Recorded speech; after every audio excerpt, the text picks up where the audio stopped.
Astronauts to the moon. Ignition sequence start.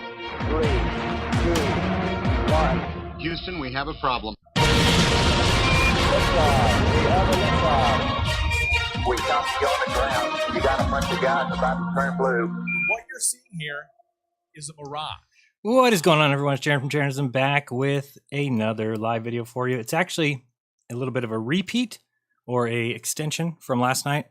Left a little bit early and there was people waiting on the phone lines, so we didn't get to everybody. So I said we would repeat it today, and hopefully we can leave it alone for a little while because it's not a subject that people are real happy with. Sometimes they get very frustrated. They get very frustrated. Oh, I think I have the wrong Rokfin. Yeah, I do. Let me fix that real quick. Rokfin, you have the wrong chat up. That's my bad. Let me fix that. Hope everybody's well. Hello to everybody in the chat. Hope you're having a fantastic Sábado, Saturn day. Let's see here. Where is that link? Here we go. 1 second. I just got to fix this so we got the right Rokfin chat on the screen, or else that'll look funny. All right, browser properties, and this. Okay, there we go. All right, so here's what we're gonna do. Give me a couple minutes to set this phone line up and get it going, and then people can start calling in. Phone number is, I believe, oh no, it's not yet. We'll get it on the screen right now. And this one here, there we go. And I think what I'm gonna do is if there's a lot of callers, which I'm assuming maybe there will be, we'll go to the timer function to where I'll just let that person talk for 2 minutes if they want to, berate me, or if they want to agree with me, whatever it is, and then I can kind of comment after that. If there's not a lot of callers, then you can talk as long as you'd like, or until I kick you out. So just to cover the topic, or to kind of give you a heads up of what it is, I don't think, and I've thought this for a while, that the God of the Old Testament is deserving of worship. That's something I've come to my own. I get that many people believe that he is, and I get why. So did I. I used to be a Christian and used to believe heavily in the Old Testament and God and all the stories that were there. As I started to look around, started to do some research, I found that there's so many glaring, rotten passages that it becomes very clear that either God is, to me, again, this is my opinion, either God's demented or a human wrote it, one or the other. There's a lot of excuses that people will make, and they'll say, oh, well, you don't understand the type of people that were there. You don't understand the times. It just doesn't matter to me. I read some texts last night, no use in going through them again. You can watch last night's show if you want, but there's, verses where, girls get raped and they get killed and this is God's direction of what to do. If a man goes and he rapes a betrothed woman or a married woman, then you need to kill them both, him for raping her and having adultery, and her because she didn't scream loud enough for somebody to hear. That's what the book says. So again, if people want to make excuses for God, I understand, because it's a scary thing to go out on your own. Here, somebody said this in my chat today, and then we'll get to the calls and everything, but I thought it was right on the point, and it actually coincides with my life. So they said, hey, Jaron, your last 2 shows have made me see what you're talking about with the Bible. I now see that it's probably a design by the powers that be, because they want us fighting. Just like right versus left, they set up science versus religion. Let me explain. He's right on. And this is why, even though everyone wants to say, oh, Jaron, you're a shill because you went to a Jesuit high school. Okay, whatever you want to say, but that's not really how it works. Jesuit high school, there's thousands of kids that go there. But I didn't become a Jesuit. That's a priest. I'm not a priest. And I'm not even Catholic or a Christian. So obviously that's not me. But here's the thing about school that made me disillusioned with school is I could never understand why would they teach me both science and religion. So I was somebody who came out of a Catholic junior high and expected going to a Catholic Jesuit high school that it would be religious focused. And instead they had religious class. And then right after that, you went over to biology. And then right after that, so it was I just became disillusioned with the whole thing and just hated school. So thank goodness I did, because looking back now, it's very clear what they were doing. What they were doing is pushing you into one belief system or another, because you are the most controllable person. You're the most easy to manipulate person when you follow the beliefs of someone else. So the Jesuits don't care whether you fall into the belief of the Catholicism or the Christianity. because you're then in a belief system and they know every move you're going to make.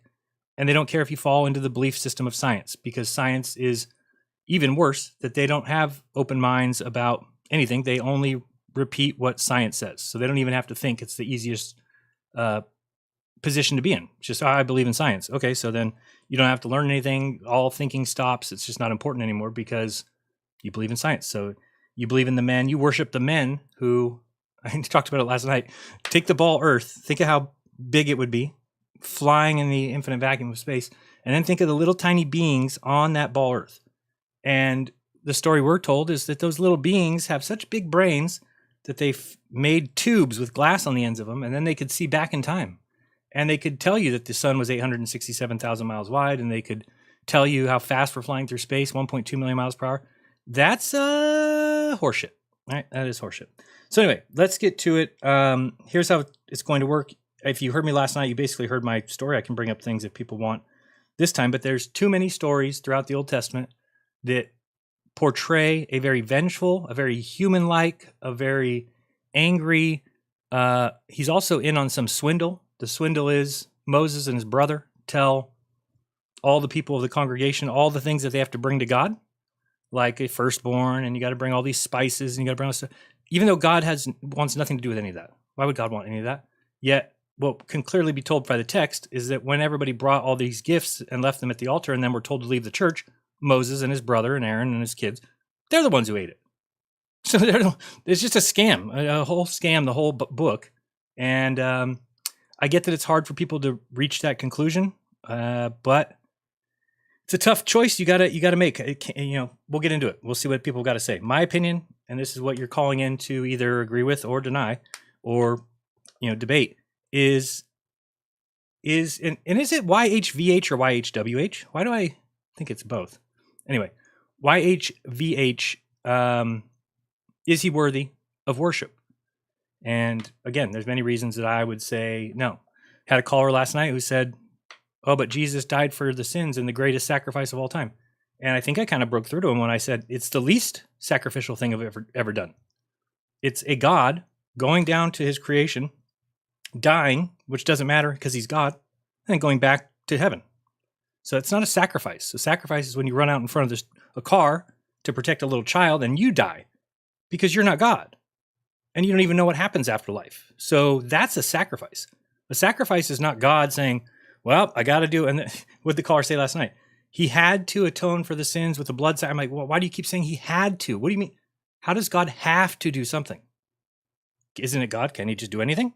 He doesn't have to have a blood sacrifice. He doesn't have to have the people slaughter an animal so that he can smell the sweet, savory sense of the, it's crazy, crazy tough. Let's make sure my timer's working here and we'll get the phone lines up. Oops, see. Oh, by the way, you can text. If you want to text, just text that number, 888-698-FLAT, and maybe put your name in there. And then if you have a question or a comment, or call in and get in line. I think that there's 5 spaces in the, let me see here. 5 spaces inside the hold, what do you call it? Inside the call board, just so you know. Where is, okay, my shows. 1 second, you're going to hear this lady talk. I forgot to do this ahead of time again. Host show. Yes, there's 5 max calls, just so you know. So if you get a busy signal, it means that there's already 5 people waiting.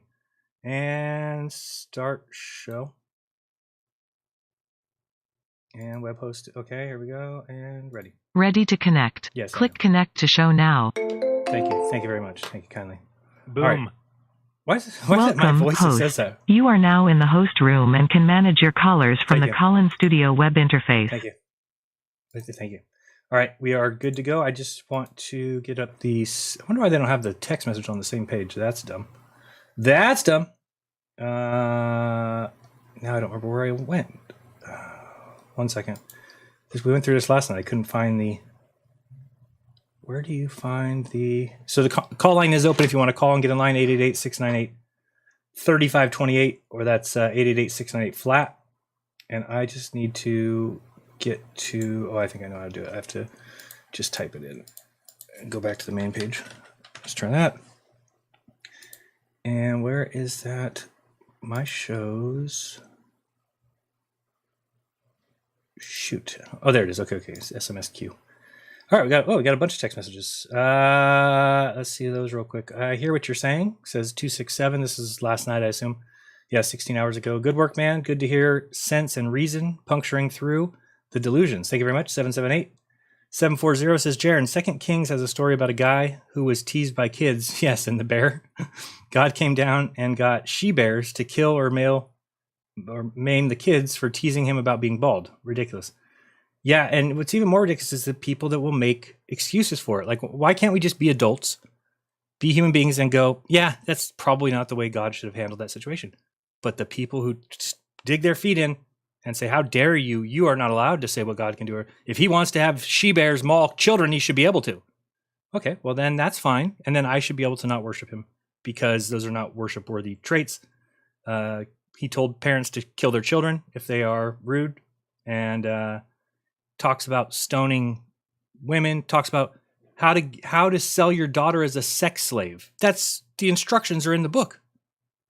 So now people can say, oh, he changed or this. Well, the book also says God never changes. But I get it. He has to change into Jesus, even though they're two totally different characters with completely different mentalities. And yet we're told they're the same person. But this is what happens when you want to stand on this book and say it's divine. Why can't we just say there's some great things in it and some bad things? That's my opinion. It's one of the greatest books ever. But it contains a lot of things that nobody should think that or be told that God said. You know? 740 says, thou shalt not kill unless it's an unblemished sacrifice to atone for sins. Not contradictory at all. When something can't be questioned, that's a major red flag. Why on earth would God create men, then declare that his creation is imperfect and demand them to mutilate? No way. 850 says, Archaic spent the first 40 years of his life trying to prove the Bible. He's no longer Christian, and most Bible scholars stopped believing, which tells us most people haven't even read the damn book. Yeah, if you read it, you just have to say there are contradictions, and it's not perfect. That's it. It's that simple. And from there, then we can say, okay, it's been changed. I still believe in God. This is the thing I always get. Jaron's an atheist. No, I'm not. Pay attention. Just because I don't believe in the same God that you do, or I don't worship that same God, I don't think that the Bible is written by any divine entity. I think that it's written by men. And that's questionable because men are telling their stories about God. And it seems that, God always comes and helps the Jews, and the Jews are the ones who, are going to get the land of milk and honey. And then you got Jesus comes. It seems like a completely different character. It's almost like they co-opted the book. And so we don't know what Jesus actually said. We don't know what Jesus actually did. If you want to believe, and people say, oh, well, the proof of that is that these martyrs died in the year 100. Okay, you're missing the point. Let's say the martyrs did die. They died because of their love of Jesus and their following him. That doesn't mean that he said the things that are in the book. Right? So that's the problem. So I don't think we can stand on that. And I don't think that any creator would ever require that. And I think the idea of just reading a book and being like, okay, that's the truth. And then I got to go listen to this priest, give me his opinion of it, and this pastor. I don't think that that's God's intent. There's no way he put us here for that reason. Like, I hope they read the book and hope they listen to their pastor. What?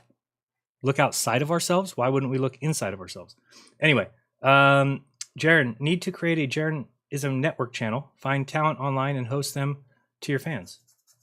All right, 313. Thanks. That's a good idea. 973. This is a test. Love your work. Wanted to see if I could even text, even though there is no show. You can. All right, let's go over here now and see if we got any. Oh, we got calls coming in already. Look at that. All right, let's go to the first caller. Walid? I don't know. The thing cannot get people's names right. My name is Walid. Walid. Okay, well, WALID? Yeah. LEED. Oh, okay, well, yes. No, it came close. So, all right, go ahead. Yeah, quickly. What's up? Yeah, so I'm not here to fully defend the God of the Old Testament because I don't believe the Old Testament and the Bible is complete. I come from the perspective of I understand the Quran to be the Word of God, but I'm addressing your question. Basically, if this God does things that we don't like, therefore you're concerned that basically this God does things that we don't like, therefore he's not worthy of worship. And the simple thing I have to say is that God is the creator and you're not. Who is the creation to question God? Because in this question, we're assuming that this God is true, and is he worthy of worship? Mm-hmm. We don't worship him because we like everything he does. We worship him because we absolutely pale in comparison to his might. Who are we to question him? He will completely obliterate us into smithereens. We're not the Almighty, he is. Right. So we worship his power, his authority, not so much that we like or understand everything that he does. So what if he just went around raping every woman he saw? Would that not be something that made you go, huh, maybe this guy shouldn't be worshipped? But you just said, because he's the creator and because he can squish us, we have to go kiss his feet. Regardless of what he does. Well, God doesn't rape. It's like he's not a man. He doesn't engage in intercourse with human beings. But if God were to literally wipe every single person off of the face of the earth in the most excruciating way, we have no way to question it because we are the creation and he is the creator. His might makes him righty. His almightiness makes him right. That's what I mean to say. So where else in life does that we are inferior creations. So where else in life does that actually manifest? If I make a robot with my bare hands, that robot cannot question me if I made him for dishonorable use. If I made a robot to collect garbage and to do laborious but what if you gave it free will? The robot can't question me. Well, if you gave it free will. If you made a robot, then God would have just made us to worship him. He didn't do that. He made us with free will. Our freedom of will is ultimately subject to the will of God. We do have free agency, but God can override that in any moment. It's not like our freedom of will overpowers him. If he chooses to harden somebody's heart, they're hard, and there's nothing that can come to them. And on the reverse side, if God chooses to open somebody's heart to the scriptures and the truth, then there's nothing that they can do to resist that. We do have freedom of agency, but ultimately God can override that if he wills. There is nothing above the power of God. The whole of creation is within his hands. So you don't think that the act of worshiping an entity is in any way dependent on how that entity acts? No. The me worshiping God comes from the fact that I am inferior. I acknowledge that there is a being who is far more superior to me, and I pale in comparison in authority and power. So I submit to him, whether willingly or unwillingly. I submit to him because I understand that difference between him and I. I am the creation. There is nothing I can do to surmount him. I cannot defeat God, so therefore I submit to him. Yeah, I guess maybe is missing the point in the fact that if I thought that was God, maybe I would have other thoughts, but there's no way that that's God. Well, we're assuming that this is the true God, right? We're assuming that the Old Testament, and I'm not defending everything in the Old Testament. I'm a believer in the Quran, right? You can check out my channel, Eyes Wide Open. That's what it's called. I go over this in detail. I see what you're saying, but in the end, it's not about if I like him. It's about, is he mightier than I? Is he a greater being than I? Which, if we are going to assume that he's true, which in this question we're assuming he's true, is he worthy of worship? Assume that he exists. It's just, is he not worthy of worship? It's, yeah, he is, because he is greater than I. I submit to him. There's nothing in the universe greater than I, greater than myself, other than God. Yeah, I guess I have to take it one step mankind, further. I mean, I'm not talking about myself. I'm talking about mankind as a whole. I'm not, exacerbating my ego. That's what I mean, mankind. Here's the problem with me just by default saying that he does exist. Well, if I knew that was the God of the world, that he did create everything and that's him, then I'm going to have to choose between eternal damnation and worshiping somebody I disagree with their methods, right? But since I don't know if that's God, if I don't know if the Old Testament God is the God of this world, but I can read into it and say there's no way. There's just no way. And so that is why I'm able to say he's not even worthy of worship anyway, right? But if I were to find out that it is YHVH, if it comes out, well, what are you going to do at that point? You're going to have to make a choice between, and I think that you're going to be judged for that. I really do think part of the judgment is, do you have the capability to recognize the morality that you were given and be able to judge accordingly, even if it's God? Well, Jaron, I must ask you, did you create the heavens and the earth, or did God? Heavens, no. No, God did. You did not create the heavens and the earth? No, so but who is more worthy to decide on how to govern and to who is more worthy to decide who is to make laws about the heavens and the earth and how the creation is supposed to conduct itself? You who did not create it, or the creator who did? So when it's telling me stories about how women should be plundered from neighboring nations, and that women should be taken and children should be taken and then passed down to generations as an inheritance, you don't think that? No, that's not in the Quran. The Quran encourages. Oh, we're talking about the Bible. Slaves.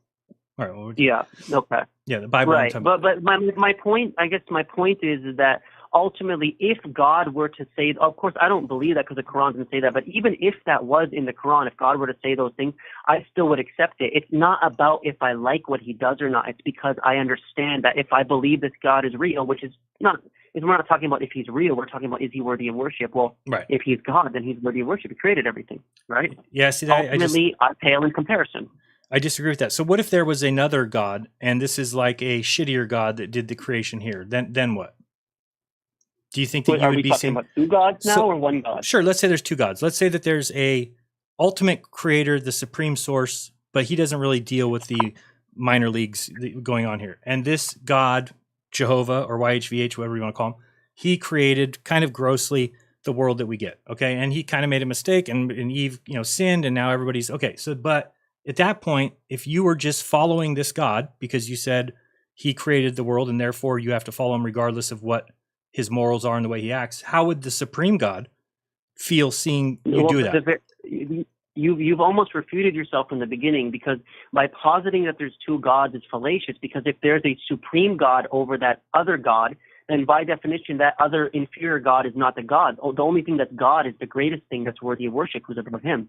There can only Right. be one God, because there can only be one peak to a mountain. There can only be one highest point. Okay, so there is only one God. Right? I'm So saying there always will be one God. There always will be one creature, one being that is mightier than everything else. right, but And let's say that is the only thing that's let's worthy say of the that that title of one God. hold on, let's say that that one God is outside, he's further away, doesn't deal with this creation. You wouldn't know that. So you would be worshiping a God, YHVH, out of the Old Testament, even despite his flaws and despite the way that he acts in his morality. You've just chosen to worship him just because you think that we need to worship whoever it is that created us. To me, that's insane. Like, should a child worship their parents even if their parents abuse them? Their parents did not create them. It's God who created them. So God's the only one that can The abuse them. parents are still subject under the same God. They have to follow the same rules, which is to be responsible over our children. The parents didn't create him. The mother, the child automatically formed within the mother's womb. She did not consciously create him. It was God who created that child. So ultimately, the first and utmost loyalty that the child has is to the Creator. Yeah, I just Because, like I said, it comes back to creation versus creator. I acknowledge my inferiority. I acknowledge that I didn't create the heavens and the earth, so I submit to He who did. so what And He a has given scary us the thought though, law. 'cause- He has sent down it, whether I like it or not. I understand I am limited. I may not understand every last thing that He does, but I don't need to. I accept His authority and I worship Him on that basis. yeah, I think that's I will never be like Him. I'm the robot. He is. nobody said anybody's going to be like him. Nobody's going to be like him, but he can't have a worse morality than you do. Correct? There is morality is subject to basically, if you're trying to impose some morality on God, you're basically saying that there's this law above God that He has to follow. There is none. He is the Not only that law. we don't have to follow our morality. You're We don't trying to have impose these created rules on the Creator. No, they're not rules. It's a miscategorization. Morals are not rules. Morals are whether you feel like what you're doing is right or wrong. Right? It's not rules. It's not about feelings. Morals are purely based on punishment and consequence. It's not based on feelings. The only reason there's any moral law is because there's punishment and consequence associated with it. Oh, that's so not true. I believe in eternal law, absolutely, that we should do right. We should not charge interest. We should, be sexually moral. We should be righteous and honorable people. We should be honest in our business dealings. But because I know if I don't do these things, I'm going to go to hell. That's the only. See, that's a It's terrible based on reason. punishment. That's a terrible reason. How do you think that the Creator is going to be impressed with you for what you just said? You just said that if it wasn't for the punishment that you were afraid of, that you would be a bad person. Well, what would stop me? What would stop me? Morality, your heart, your conscience. What do you mean? May I ask you, without punishment, what is morality? Can you explain it to me, other than it just being feelings? It's a feeling inside you. I can feel whether what I'm doing is right or wrong. But there are a lot of people who feel all kinds of ways about evil things. A lot of Sure, people, they can say that. They can say feel that. good about robbing others. They feel good about charging interest. I guarantee you they didn't feel another. good at the beginning. They knew what they were doing is wrong. Now, over time, you can probably overcome any feeling. If you kill somebody one time, you probably feel terrible and throw up. But if you kill a person a second or another person, then you probably don't feel as bad as you did the first time. And then the fifth time, sixth time, you might even start liking it. But then you might tell somebody, I like to kill and I feel good when I kill. Well, it doesn't mean that you did originally. You went against the light. You went against the Creator. But anyway, it's nice to talk to you. I'm going to let you go because we got more people. Thanks for the call. All right, let's go to... Okay, take care, Jaron. Later. Let's go to Upside Down Creation and Evolution, I believe. Hey, what's up, man? How are you? Hey, on that last little thing, instead of like the example of killing someone, it's like someone's first sip of alcohol. It's always like real gross and bitter. And then that's a good call. You get used to it, and then some people actually like it. I've never really read the Bible because it's hard to read, and then I guess you got to interpret like the meaning of it all. which is evidence right there that that God would not write a book, because books have to be, they can be taken. I mean, the story is that the slave side, the slave owners, used the same Bible verse as the slaves. The slave owners said, "Nope, see, this says that we can have slaves," and the slaves were saying, "No, this says that you can't." And it's the same verse, so it's like you can really interpret it any way you want.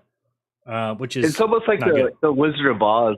It's almost like the Wizard of Oz, where there's the guys behind the curtain, but instead of portraying this big, huge Oz, it's just like an imaginary Oz. Yeah, it might not even exist. It might not be anything there.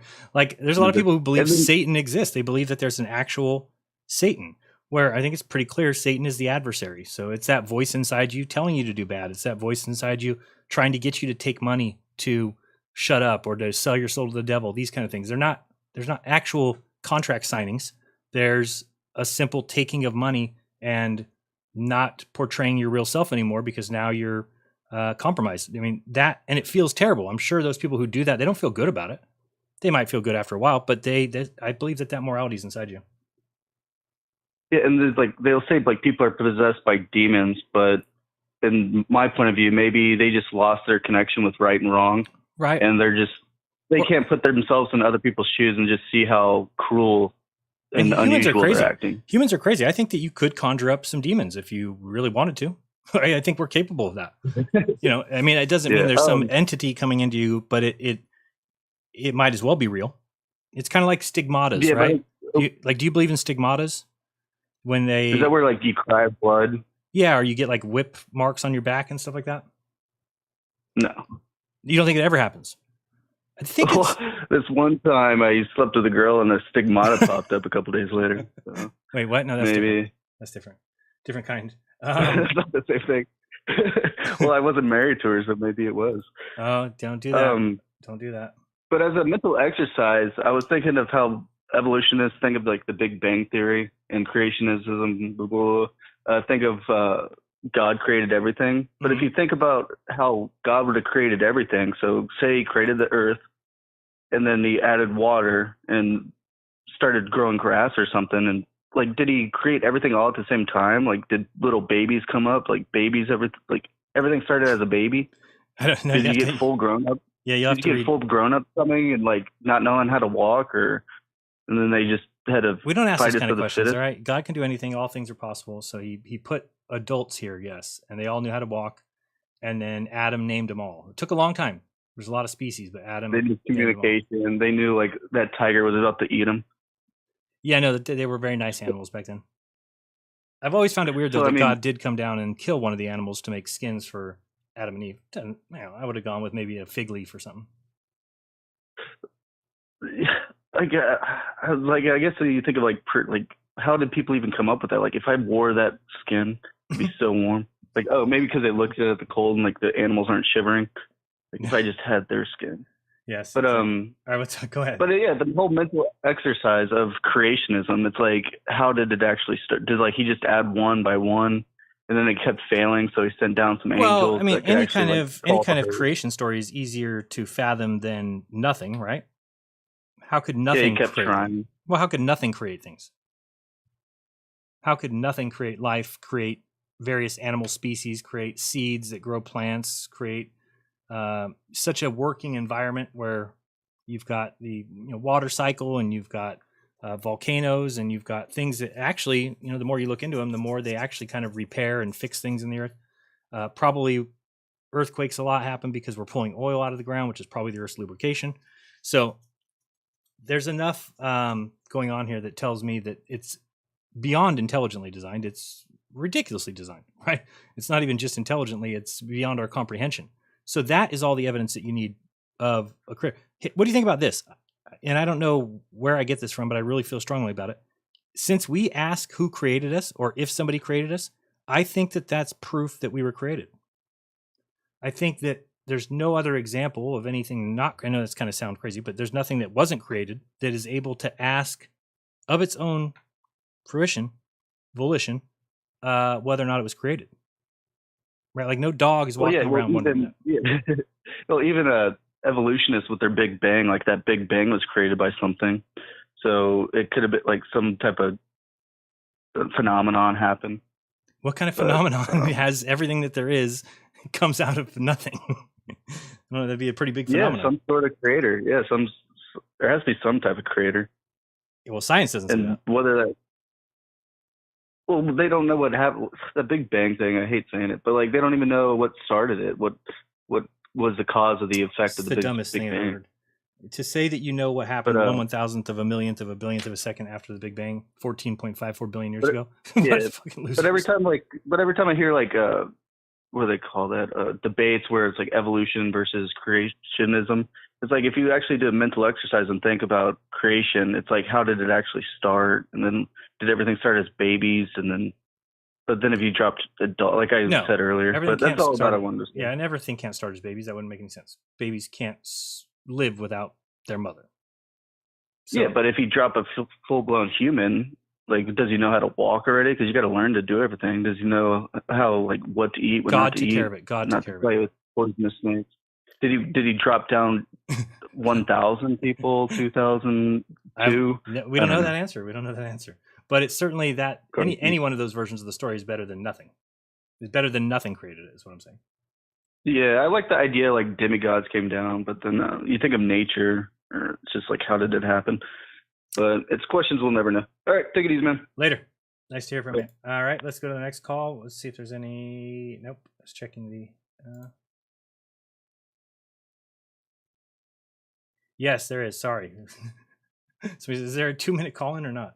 Oh wow, there's a lot of text. 1 second, we'll get to these. People who follow books of the mainstream religions need to understand that their justification for their holy books sounds as weak as globe proponent arguments. Pretty true, 863. I think what's more is we know that all they do is put psyops on us. Look at everything, from education to the music that we listen to, the movies that we watch, the news that you watch, the TV shows that you watch. So everything has been co-opted, but somehow magically people are like, but not Christianity. And then they're like, but well, they shun it so much they want it gone. It's like, what are you talking about? They put a Bible in every hotel room. It's free basically to get a Bible. Churches don't pay taxes. This government will tax you no matter what you do. No matter what, they want your freaking money. Not if you're a church. They don't even go after it. They don't even try. People like Joel Osteen and these guys making $14 million houses and packing football stadiums every weekend like 3 or 4 times. They don't even go after them. Why? Because it creates the person that the government wants. So again, if you're in a belief system, this is why we all have to be in the middle. If you're in the middle, you're the scariest person that you can be. The government looks at you. Everybody looks at you. Advertisers, companies, everybody has no idea what you're going to do. You're a liability because you could go either direction. You could choose this side or that side based on the argument. They don't want that. That's not able to predict. What they want is to be able to predict what you do. And if you're a Christian, then they can predict what you do. And if you're a science believer, they can predict what you're going to do. And look at Jesus. Jesus came. The government hated him. They persecuted him. He didn't fight back. He let them do what they wanted to do. They ended up hanging him on a tree, and he gets his reward in heaven.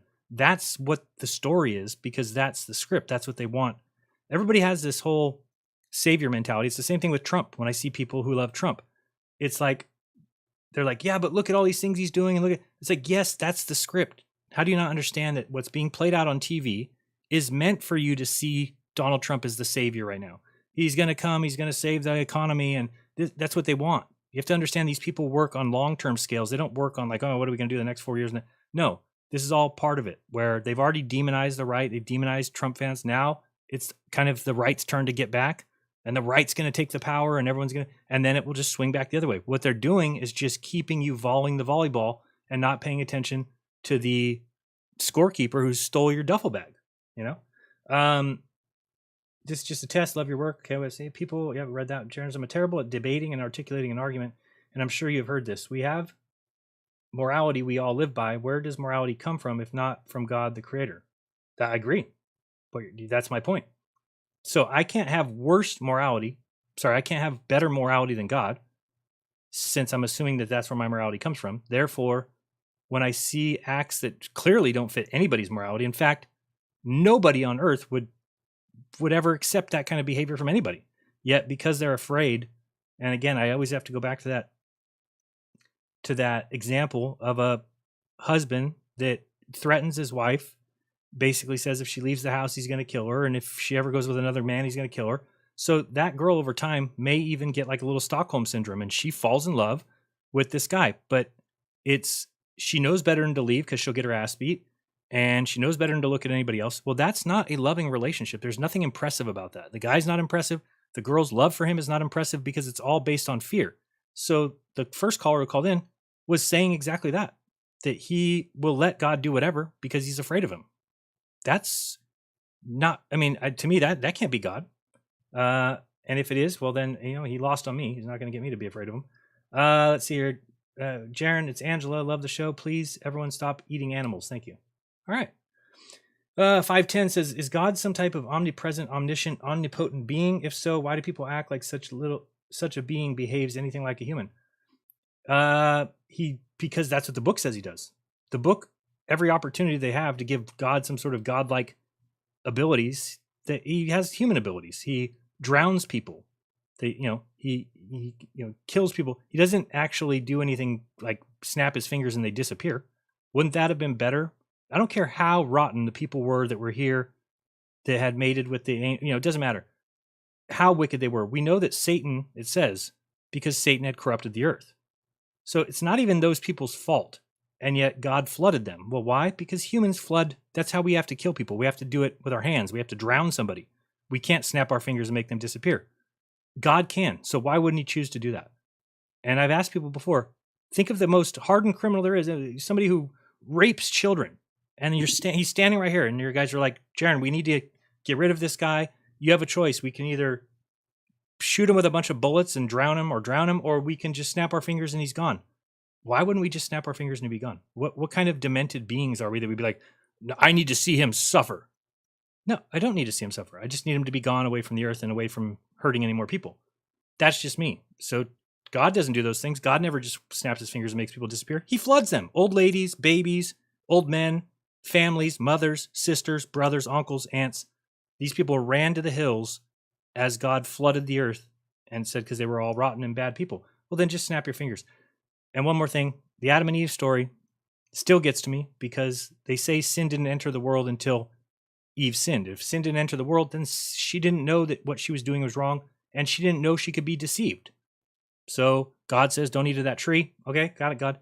Then here comes the devil, which nobody even mentioned to them that he even lived down there, that there would be a being that would come over. And he comes over and says, wait, God said you couldn't eat of that tree? Oh, you can eat of that tree. You won't surely die. You'll know this. So they don't know deception. It's like children. So if children don't know deception, they're like, oh, this guy says we can't eat it. They go eat it, and then they find out, oh, sorry, now the 100 billion people after you are going to be subject to death and disease and cancer. And yes, I'll make sure the 2-minute limit will for sure start. And I'll get one other thing out. The best analogy I can describe for that is, let's say I've got a 4-year-old son and a 17-year-old son, and the 4-year-old's in there in the kitchen helping me out, and I put a pot on to cook something, and I tell him, don't touch the stove. The stove is hot. Don't touch it. And he's okay. Now I got to go to the bathroom. So I go to the bathroom. Now imagine my son comes out there, the 17-year-old, and he's just a dipshit. He's a terrible person. He's just a rotten human being. And he comes out there and sees the 4-year-old, and he's like, what are you doing? Oh, I'm just waiting for Dad. Dad said, no, touch the stove. Why not? Because he said it will burn me. And what if the 17-year-old says, it won't burn you. It will make you as big as an adult. You'll be an adult if you touch that stove. So then the 4-year-old is going to go over and touch the stove because his brother told him to, and he doesn't know that the brother's lying or trying to. So then he touches the stove. Now, if I go running out in the kitchen because the kid's crying now and he's real upset, whose fault is it? I'll tell you, out of the 3 people in the house, there's my fault for leaving my son with my 17-year-old, who I know is a rotten human being. So that's my fault. It's my son's fault, the 17-year-old, for being a dipshit and telling the 4-year-old to touch the stove. You know whose fault it's not? The 4-year-old. Okay? The 4-year-old cannot be blamed for that interaction. And yet that's what God did. He didn't even do anything with Satan. Well, you say, oh, you made him a snake and he crawls on his belly or something, but I don't think that anybody believes that. Your theology is broken. Thank you. The best teacher in the world is the Southern Israelite. Here we go again. Why would you direct me to another human being? That's my requirement. So I need to go to this other human and get his beliefs. to fix my theology. Okay. The first caller is nailing it. He is God. You have no right to question him or his actions. You absolutely do. You absolutely do. If you're going to worship somebody, if you're going to adore them and you're going to put them on a pedestal and tell other people to do it as well, then he has to earn that. Sorry, it's not just you created me so you can do whatever you want. What's he doing today? Raping 100 girls? Oh, cool. He's my creator, so we got to let him. We're not God, so we can't think like he does. What do you mean? It's rape. You are forcing yourself. There's no good part of rape. Is there a 2-minute call? Oh, sorry. Yes, there we go. There we go. All right, we got 4 people lined up. Let's go to. I thought we picked this one up. No, 347. You're on the air. Go ahead. I'm gonna start your clock as soon as you tell us who you are. Oh, hello. This is Silly Baby. I'd like to start off with the protocol of God, actually. Oh, my people, do not fear God on the last day, and will you turn to him into repentance and fear him and him alone. Glory to God. That was it? Yeah, that's just the basic warning protocol. From what? Well, it's actually talked about in the Quran. Oh, okay. But, the Quran is like the criterion. So basically in the Quran, it tells you don't follow or organized religions. Don't believe something just because it's like a belief that everyone believes. Like truly understanding comes from a connection with the Creator. And the first thing is to do to ask him basically directly, consciously for signs that you could see. And but are you asking outside yourself or inside yourself? All parts of myself, outside, inside. Okay.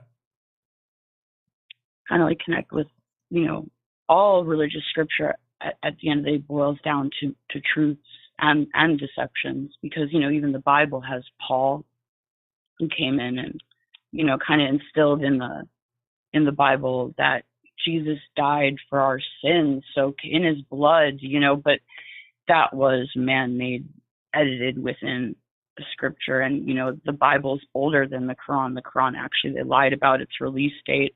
I theorized was released around the 16 to 1700s. Seems about right. But that's neither here nor there. The Hadith is just... but you believe the Quran is the correct book of God? I think is the accurate one, yes. And I think if you read a lot of Apocrypha and even any book, it reaffirms it with the Quran. So it just makes it like a info, kind of like the best information ever. I would recommend translation. Okay. I also wanted to do a quick statement about numbers proving God. Okay, so you have the numbers 1 through 9 through the Fibonacci sequence, which is the golden ratio. Basically, all of reality is in this mathematical formula, correct? Not all of reality. But okay. Well, all the reality we comprehend in the seeing world, right? What do you mean? So a pile of dirt is in the yes. golden ratio? What about your yes. What about your arm? What about your yes? No, it's not. Yes. What do you follows 1, 1, 2, 3, 5, 9. Your arm is repeating. One. Okay. All right. Go ahead. So it's all of it's 1 through 9, basically. Yeah, 1 plus 1 is 2, 2 plus 1 is 3, 3 plus 2 is 5, and so on and so on. Right. It's describing a spiral. Geometric golden ratio, everything. So, okay, it has to start with 1, basically, in math for reality to even exist. So, therefore, one God is proven just in the law of life. Okay. And there's myriads of proofs around us that, even being in a religion can corrupt your opinions and views of God. I know that I've been through every religion, and they've all had different forms of corruptions on my brain. So, just... Let me ask you this real quick, because that's an important part. So I've gone through a lot of them too.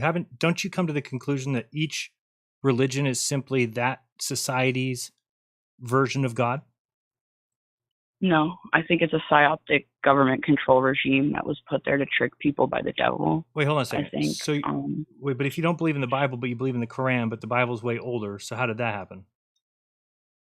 Religions tend to take books and claim them as their own, but it's no group's book. Then it's done through evil regimes, because the Quran, it actually has nothing to do with Islam. It actually has nothing to do with the Hadith. It actually has nothing to do. But it was for the people of Arabia. It was written in Arabic.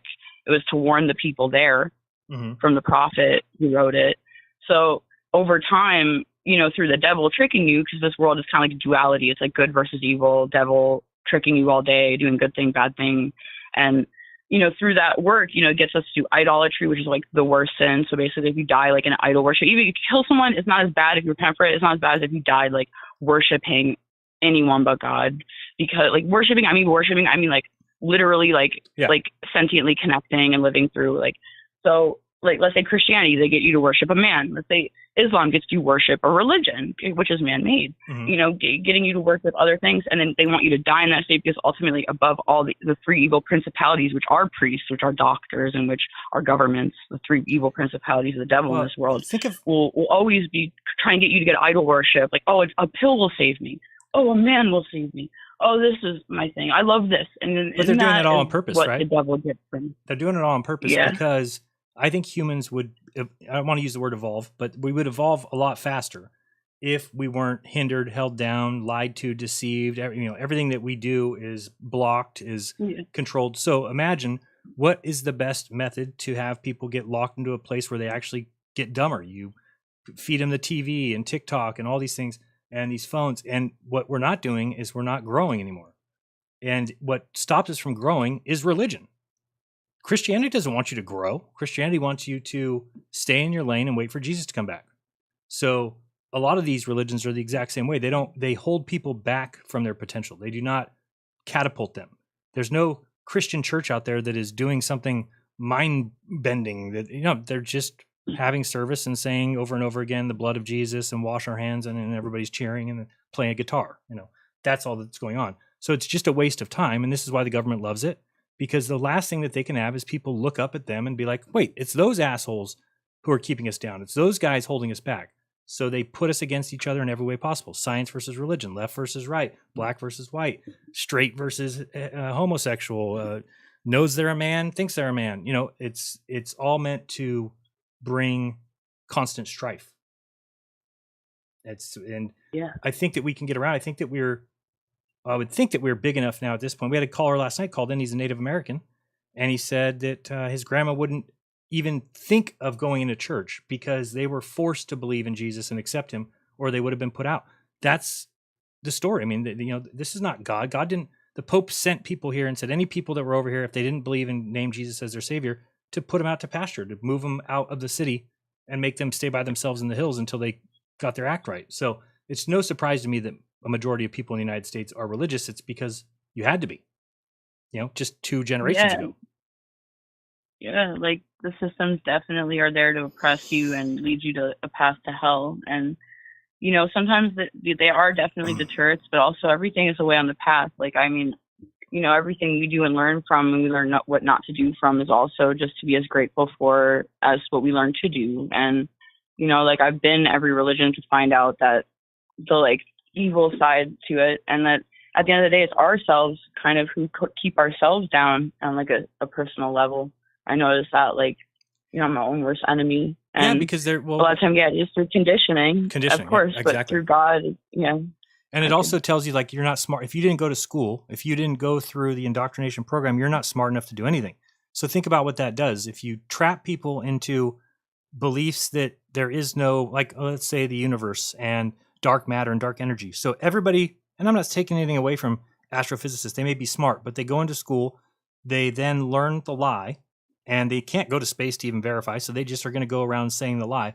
Think of how you've stunted that person's potential completely, and humanity's potential, because now they're believing something that's not true, they're researching something that's not true, they're investigating something that's not true, and they'll never do anything with their life. And the people like us that didn't go to school don't feel comfortable in actually stepping up and saying, no, I don't believe that. We need to be able to laugh at people who say atoms exist or that they know what's inside of an atom. It's not true. Yeah. And yet we're so afraid, we're so timid because they went to school. Well, yeah, but the school does not teach you a secret to looking inside the atom. You can't see inside an atom. So, all right, I gotta let you go. People are gonna get mad at me for not moving on. Thanks so much. Later. All right, we'll go to the next person. Sorry, I'll try and stick to the 2 minutes. We got a lot of callers. We've got, hey, it's secret now. Did you get it? I think I got disconnected yesterday. I had a bad connection. Was just calling back. I don't know who this is. Welcome to the show, 951. Hello. Can you hear me? I can. Okay, cool. I don't know if I got this. I think I got cut off yesterday because I have a bad connection. But do you remember that when I called last night? Okay. On sacred knowledge. Okay. Yes. Yeah. So I don't know how far where I got cut off at, but I wanted to see if I could maybe finish the point. It does have something to do with what you're talking about. Basically, I was trying to explain like what the other traditions that where Christianity and everything comes from, like is they're not all really the same because they all come from a source, from an origin, and that's the yogic traditions. And yoga is not a religion. I know they all say that, but it's actually a science because science error. So you try something, if it works, that's kind of like a scientific method. They use a scientific method for yoga. So if something works, then you keep it, and then over thousands of years, they develop the system. Anyway, so I just want to say when they talk about the self being God itself, and a lot of we're under this divide and conquer, like we get divided. So a Christian will say, "Oh, you're trying to say that you're God," and these people are trying to be God themselves. And I just want to explain that that's not what it is. It's not that you're trying to be God or nothing. It's understanding that through meditation you can reach higher and higher levels of consciousness till you reach the state of samadhi. Samadhi is like you've purified all your karma, you've put in a lot of work, you've purified your body, your energy system, and it's the highest state of bliss consciousness. It's like basically you go into another realm, and it's the most high realm of consciousness. So that state right there, you want to practice yoga and meditation a lot so that when you die, you can stay in that state. Because what will happen if you don't have enough energy, then you'll be drawn back to earth. You'll reincarnate. That's what they believe. That's what they say. So they're not. So what that state, the highest blissful state of consciousness, is God itself. So we are God in the sense that once you reach the highest state, you can be free from the cycle of death and rebirth, and that's the state you want to achieve. But it takes the master yogis all their lives to reach that state of consciousness where they go into another dimension. Like their body you can't even move their body, right. And they'll be gone for like a whole day. Yeah, when they come, but those guys are like masters. They have. If you want to talk about remote viewing and stuff, yeah. I mean, we're talking about people who could read an encyclopedia by putting his hand on it, and you could tell him name any page in the encyclopedia, whatever page you want him to, and he was able to recite it verbatim. Show me evidence of that. Show me evidence of that. I need receipts. Yeah, that's Swami Vivekananda. So there's the story of that story is famous. It was in the newspapers because it was an encyclopedia library clerk that witnessed it. He witnessed him checking out a different encyclopedia every day, and he'd be like, "Why are you checking out? You're not reading those. Nobody can read that fast." He's like, "Yeah, I can. Just name a page in any one of these books, and I'll recite exactly what it says on that page." And he got it every time. Wow. So it was Yeah, so we're talking about people who have achieved higher states of consciousness. That's what God is. It's us. Consciousness is God. And your awareness, with your consciousness, which the right word is awareness, it never dies. It wasn't created, and it will never die. It's eternal. Eternal is the word. It's always been and it always will be. So that's the understanding you get through yoga. But man has fallen. Because you're we've God. fallen, so we have... Because you're God. Because you're God, that's why you've been here eternally, and the ultimate ending would be to return to Source, not as you, as God. Yeah, I guess the ending is to realize that this realm was just a school. You don't want to be fooled by it. If you're fooled by it, you'll keep coming back. Correct. So when you reach that state, you realize this is not reality. That's the real state. That's the self. The self is the real reality, which is unwavering, indestructible, and it's eternal. It was never created, and that's what the yogis teach. So that's what they talk about when they talk about man is God. Our consciousness, our awareness is God itself. Right. And you can get higher and higher in that understanding through the meditation and stuff. It's not easy. Some people are their souls are so old they come in already being able to do it. But that's another thing I wanted to mention. What you're talking about what pisses you off about the Bible, I understand it too, because it's narcissism. There's a lot of narcissism in there. God sounds very narcissistic, and that's Satan actually. But the point is, not everybody's going to get it the way you get it, because the soul, we have different ages of our souls. Some souls are tens or hundreds of lifetimes ahead of others. So the younger souls are going to gravitate to those religions where the doctrines and the authority and all that more, and the older souls will gravitate towards the older religions or more into the meditation, how you reach the higher states of consciousness. All right. Well, thanks for the call. I appreciate it. Good stuff. All right, brother. I think you nailed it pretty good. I think that, most of what he was saying, I tend to believe. I do think that, the soul is who we are. That is us. There is no soul separate. We are the soul. The person thinking, the person talking is the soul. And that being is occupying a body. The body dies. No, the soul goes on. And your ultimate goal needs to be to get back. But I do believe in reincarnation too. I think that there's plenty of evidence of it. All right, Travis from A Plain Truth. What up, my buddy? How are you? Hey, how's it going, Jaron? Long time to talk. How you been? Yeah, it's been a while. So I basically typed out something that's about 2 minutes long, if you want to let me go through that. Sure. Ready? All right. Go. To determine whether Yahweh is worthy of worship, first we have to establish what the Bible is about. Second, we have to establish whether the Bible is even applicable to us today. Who told you that Genesis 1 is about the creation of the entire universe? Not Genesis 1, I'll tell you that. There's only one way to evaluate the text of the Bible, and that is internal evidence. No one, not one of us here in this show has had an original thought about the Bible precisely because anything we quote unquote know about the Bible has been indoctrinated to us by another person. Not one of us has ever read the Bible with an original thought, nor without any external influence about the meaning of the text. Does anyone here have an original thought about the Bible? Please present your claim. What then shall we do with that claim? We shall do the only thing we can do, and that is use the only evidence available to us, the text. What do you say the text says? Let's look at it together and reason together. So, for instance, what does the text tell us? It tells us that a talking snake spoke to Eve. Do snakes talk? Did snakes ever talk? Will snakes ever talk? Does the Bible ever refer to deceitful men as snakes? Yes, it does. So is it plausible then to use the Bible's own syntax and grammar to inform us about its meaning? Yes, most definitely. So what is it you say about the Bible again? Can you prove it from the Bible? You see, the Bible isn't at the mercy of ignorant idiots who can't read. Rather, ignorant idiots are at the Bible's mercy when it comes to understanding what the Bible means by what it says. There is a difference between what the Bible, quote unquote, says and what it means by what it says. So whose job is that then? Just to take man's word for it, whatever the man wants to believe it says? So think about it this way, Jaron. The same way that we evaluate the physical world, so you can say, hey, I think that's curvature over there that's blocking the bottom of the boat.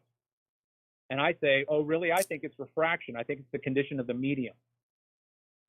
So how are we going to determine who's right? Your interpretation is one, my interpretation is two. So you have an interpretation of the Bible, I have an interpretation of the Bible. How are we going to settle the matter? You tell me. The Bible. We have to determine the Bible, what the Bible is telling us. So that's why I referred to Psalm 140. Psalm 140 is a psalm of David where he cries out to God to deliver him from evil men who speak to him with dripping tongues of poison like snakes. Mm-hmm. Okay? Those are false prophets. So when the Bible tells you a story about a snake coming and speaking to a woman, snakes don't talk. We all know that. Okay. So could the Bible possibly be using a metaphor? Possible. It's possible. Okay, yeah, it's possible. But there was nobody. Okay, so why was there other people there? Because it's not a literal story, Jaron. Okay, well, I know that. What? I said I know that. Well, right. Well, then there's but, no. You know, most Christians believe it. Most Christians believe that's a real story. Listen, bro. Listen, I was a Christian for 40 years. Mm-hmm. I had to study myself out of a master's degree. Mm-hmm. Okay, so my point is, your question about how were there other people there is a non sequitur. The reason why your question doesn't follow is because the story's not literal. Okay. If you're a Christian and you think the story's literal, then you are But you were absolutely just going to say, well, how did that other... Okay, got you. But if you're deciding whether or not snakes can talk, then you're taking the story literal. Well, I'm just trying to say as much as I can in 2 minutes. You know what I mean? Well, 2 minutes is long gone, but go ahead. Give you another minute. Well, no, I'm just saying that. So tell me your position on it then. Just tell me, rather than dance around, just tell me what your position is on it. My position, right?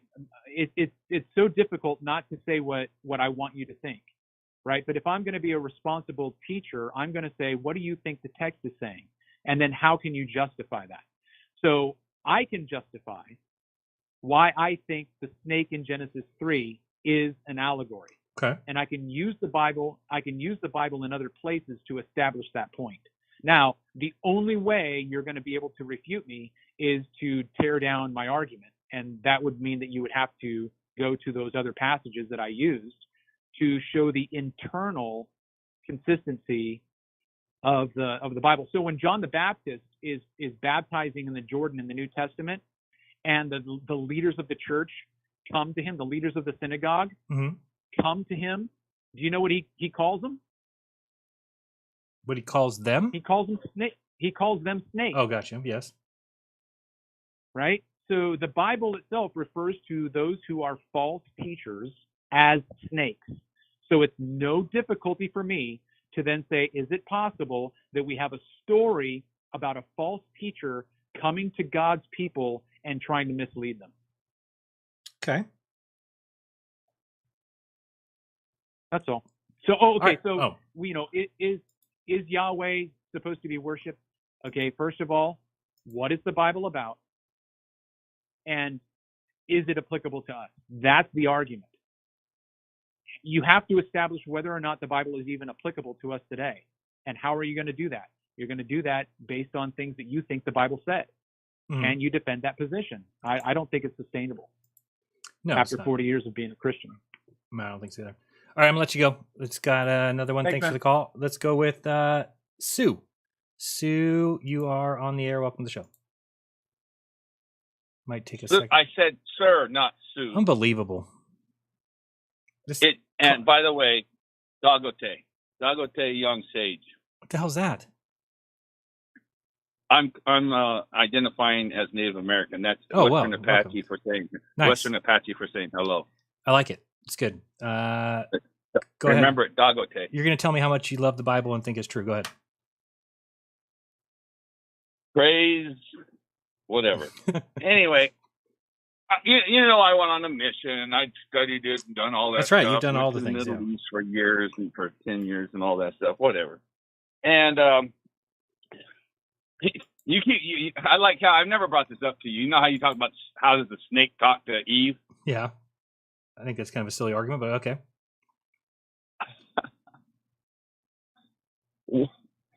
What's a story? They never said she talked to a snake. She never said they talked to it. What happened was it says she talked to the serpent and the serpent beguiled her. Yes. And what was the serpent's punishment? To crawl on its belly. Yeah, it was who knows what it was before that. Yeah, it was described as a serpent, but metamorphosed. It keep walking around talking and being friends with them, you know. And so now So why would God punish them for that? It's not their fault. I know. I'm just saying. Yes. People keep talking about snakes and snakes. I go, my gosh, people! He wasn't a snake until after, by the Bible standards, until after he talked to Eve. Yeah. Yeah, of course. And actually, if you really look at it, the reason that the Masons believe and worship Lucifer or Satan is because they say God's the one that lied, not Satan. And right, I believe God. I don't believe Satan has any evidence of killing anybody in the Bible, not once. Whereas God's chalked up about 3.5 million. Like Lucifer's the light bearer and all that stuff and knowledge, and it's not supposed to be bad. It's supposed to be knowledge. It's just you have more knowledge. And there was one. I bet you this is a scripture you never heard. Okay. As man is, God once was. As God is, man may become. Man may become. That's what you said. Yeah. Where's that at? Huh? Where's that? What book is that scripture. in? What book? I'm asking you. Doctrine and Covenants of the Bible of the Mormon religion. Oh, Mormons. Nobody believes that stuff. You see, you just throw it out just like that. I'm just saying it's just as believable as anything else. Well, what do you think of Ezekiel 23:20? I think it's a basically a prophecy, maybe about me. I can't even say. It says, "Yet she multiplied her promiscuity, remembering the days of her youth when she had prostituted herself in the land of Egypt and lusted after her lovers, whose genitals were like those of donkeys and whose emission was like that of stallions." That's in the Bible. That's Ezekiel 23:20. And God wrote it. He cares a lot about the size of loads and penises too. So, okay, so the language of Adam. Okay, we're talking about language and the confusion of Adam in the Tower of Babel, right? Okay. So what was the language of God? They say it's the language of Adam. Do the Jewish Israelites believe they speak still the pure language of God, or do you know? I know that nobody writes. Well, I don't know. I don't know the answer to that. I thought that nobody writes in Hebrew anymore, not what they call ancient Hebrew. Well, I looked at it. So they believe that they speak the pure language of God. The same language that is God. spoken from the original? Really? Yeah. When the language came, they believe they speak the language, even though the Bible was written a lot of like Arabic descent. Yeah. So, but they believe that when the Tower of Babel came, okay, that he confused everybody's language except for those who were the righteous, and they stayed the same, and it was still the pure language and unadulterated language that Adam spoke, which God taught him, and so it's a pure language. Okay. Anyway, I'm just saying. So all these guys, some of these translations and all this stuff, and it's a comic book to me. Okay, so I'd rather talk Superman and Spider-Man, but you've censored us and say we can only talk about the Bible. Yes, absolutely. I don't want any Spider-Man talk here. Spider-Man is fake. He's a hoax. Spider-Man has a formula for his spider web. Kryptonite has a formula. Very impressive. So they made that up. Who's your favorite superhero? You have a favorite one? I used to I was between Superman and Spider-Man. No question. No question on that one. Superman. All right. Let me go. Superman. One more thing real quick. I'm ready. Now, in man's fabricated world. Okay. And the world that we live in, the world they created for us. Yes. The Dodgers are 11-0 in the last 11 games. Yeah, they cheat. All right, see you later. That was it? Oh boy. You said I had to go. You want to hang up on me? All right, you're out of here. Later. Let's we got everybody waiting 1 second. We're going to drop him. All right, good. I'm just going to check the text real quick. We've got morality isn't something you're born with. You're taught it through your environment. A kid that grows up in the tribes of the cannibals doesn't think twice about eating and killing other people. Yeah, because he was taught that it was okay to do that. That's why. So you can train people out of their morality. But I believe that if a child that lies to their parents doesn't feel good about it, they know it's wrong, but they're trying to lie and kind of like testing the waters. That's what kids do. They're testing the waters to see like, how far can I get away? I know it doesn't feel right, but if I lie, do I not get in trouble? And then when they get in trouble, they slowly learn that truth is more, it's a better path. Like Big Bang logic, or does he have a creator, and so on and so on. It's a paradox that goes nowhere. I see what you're saying. We definitely have a creator. I want to know how the creator was created. Was he self-created out of nothing like Big Bang logic, or does he have a creator, or so on and so forth? I think that it's a thought. I think that the thought begets other thoughts, right? So like if you were to imagine yourself as some god and you think about the earth being, or the land being shaped a certain way, and then that becomes, and then you start adding things to it, and then those things start thinking and they start creating, and then all of a sudden you've just got this cascading effect. So we definitely have a creator. I agree with that. You said you want to know how the creator was created. I don't know if that's a proper question. I would assume that the creator has always existed. So, that thought, that spirit has always existed. But again, do we even understand what that means, right? So I get it. I think that we're in a time bubble. How do I explain it? Because we experience time here, that it's very easy for us to question what was before this, what was after this, and what how many years until he was created. You know, we can think that way in the material world, but I think once we get out of here, we probably won't think that way anymore. It's probably not the way things work. As far as time, I'm sure you're not in heaven up looking at your watch. I don't think that's how things work. And 423 says, if all life came from God the Creator, then all life is technically part of God. Very beautifully well said. That's not quite, what is it called? Panism? Not quite the same. And to the Christians that say like, oh, you're trying to be like God. No, be very clear here what we're talking about. When we say God is in us, great. But I'm not saying I am in anyone else. So I'm not trying to be God. God is in everybody. I'm just me, and I think God is in me. So I'm not trying to be God. I'm pointing out that God is in me. That's it. And people want to take that and be like, oh, you are saying you're putting yourself on the No, God is in everybody. I'm not even in two people. So, well, sometimes I am. But anyway, let's go with Jesus claimed to be the Old Testament God. Jesus claimed to be the Old Testament God. Where? What? 904, what does that mean? When did he claim to be the Old Testament God? You mean when he says before Abraham, I am? I don't know if that's claiming that, but let's go to the next call. We've got Oliver. Oliver, what's up? Jared, how you doing? Good, you? Oh, I'm doing well, man. Hey, I just want to say I really appreciate. First off, I really appreciate the work you've done with Flat Earth. Thank you. I think you're, I think you're brilliant there. But I want to change gears a little bit on the Yahweh thing, if you don't mind. I want to direct your attention to another aspect that maybe will make you think. So away from the Bible and into what's happening today. I mean, you know as well as anybody who our enemy is right now, correct? The same people that WEF, and are there's many perpetrating the globe. You know those people? Yep. The Freemasons, correct? 33 degree, high level, high up, Illuminati, correct? Sure, they're part of it. Yeah. Well, I mean, they're the top. They're leading the whole thing. I mean, they're definitely the politicians and everybody kind of fall under them. Okay. You agree? Yes. Yes. Okay. Who do they worship? Who do those people worship? The Illuminati, Lucifer. The Masons. Correct. Lucifer. Right. The morning star, the light of the morning star. What text, what information, where do we learn about Lucifer? How is that information given to us? Who gives us that info? Who warns us about Lucifer? I don't know. The Bible? Isn't it God in the Old Testament? The Bible? Okay, what's he say about Lucifer? Well, it warns about the deceiver.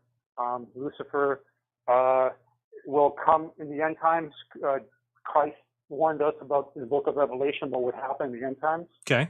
The one world government, one world religion, that people will be deceived, the great delusion.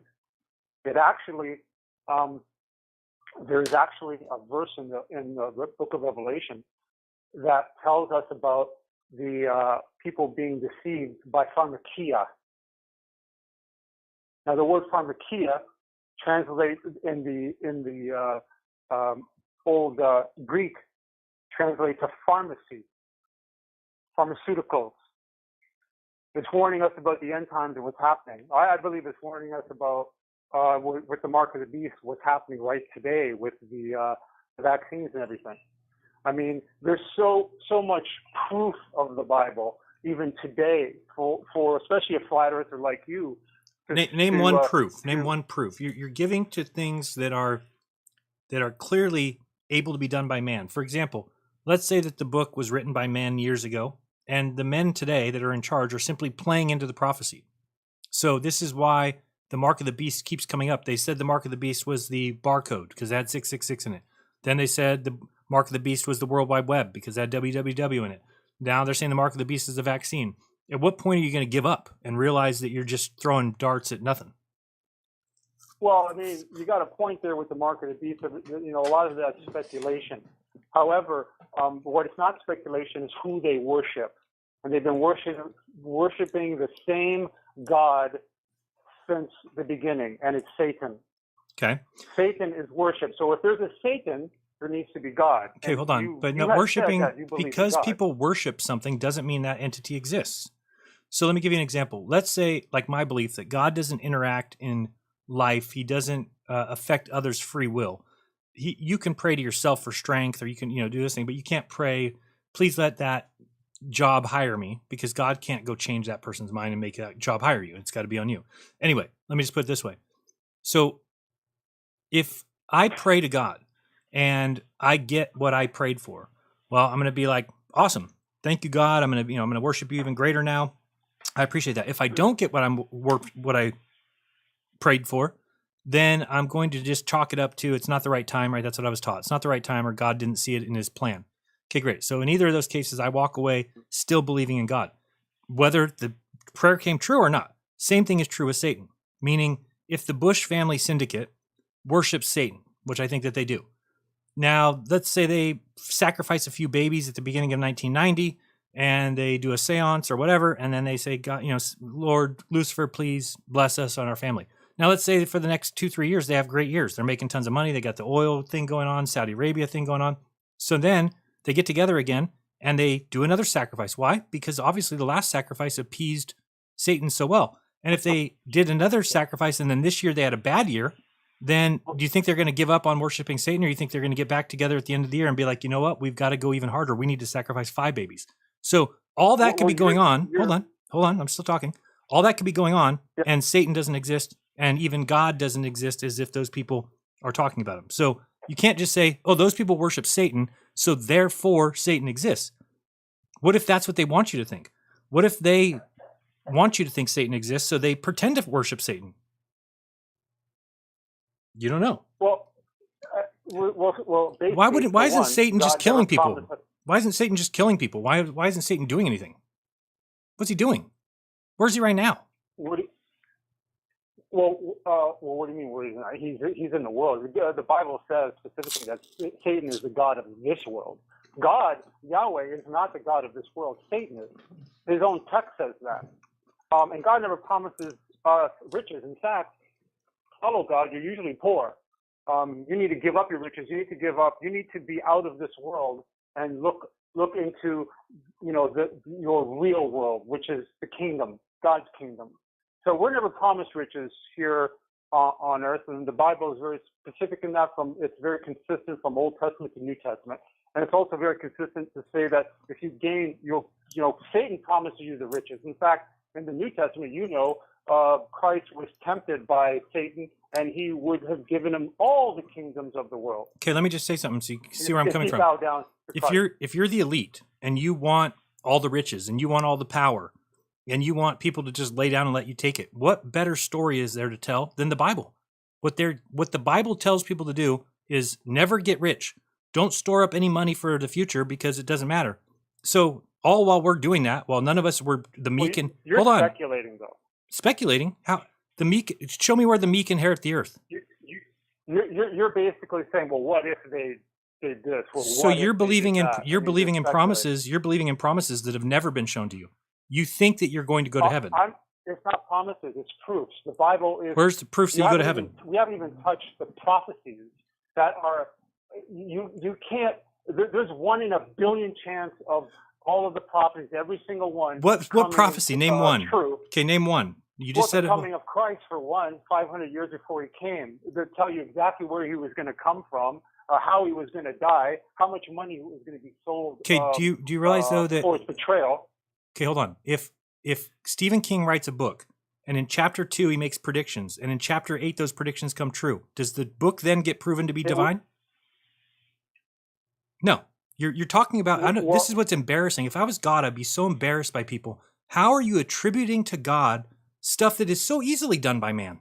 You're like, only God can do this. Only God can predict things in the beginning of the book that come true at the end. What do you mean? Humans of them. Hundreds. Yeah, because the guys who wrote the New Testament. Never done that. What are you talking about? Nostradamus could not do that. Yeah, but you're talking about the same book. It's a supernatural book. You're talking about the same book. It's supernatural. It's not super. The people who wrote the New Testament knew what the prophecies were of the Old Testament. So, for instance, when Jesus gets taken down from the cross, let's say they didn't cast lots for his clothes. When the guy's writing the Bible and he's like, oh shit, there was a prophecy that we would cast lots for his clothes. What do you think he does? They're trying to recruit people to their religion. So he writes down, then we took Jesus down from the cross, and what do you know? The guards casted lots for his clothes. Another prophecy came true, and you're sitting here believing it because somebody wrote it in a book. chapter 8 when chapter 2 predicted it. That's not evidence of anything. If the book was real, why doesn't it predict something for the future that we can see? Why doesn't the book what do you mean say for the future? It's happening now. Look all around. Of course, you. but The you don't. Bible is very clear what's happening. So now. you think for There's a 2,000 one-world years? government forming. Will you not agree there's a one world government forming? I think there always has been. Yeah. So do you think there always has been? Sure, there's always been a one world government trying to form. Yes. Well, now it is out, and they're actually saying a new world order. They're coming out with the language, a one world government. So they're telling people that it's a one world government. So this is their game. The game is one world religion forming. The game is to make you think that the end of the world is coming. Because guess what? You probably think, if I ask you, is Jesus coming back in your lifetime? I don't know that. I'm not going to speculate on that. I don't know that. Okay. But, I hope he does. I'd love to see it with my own eyes, but I don't know that.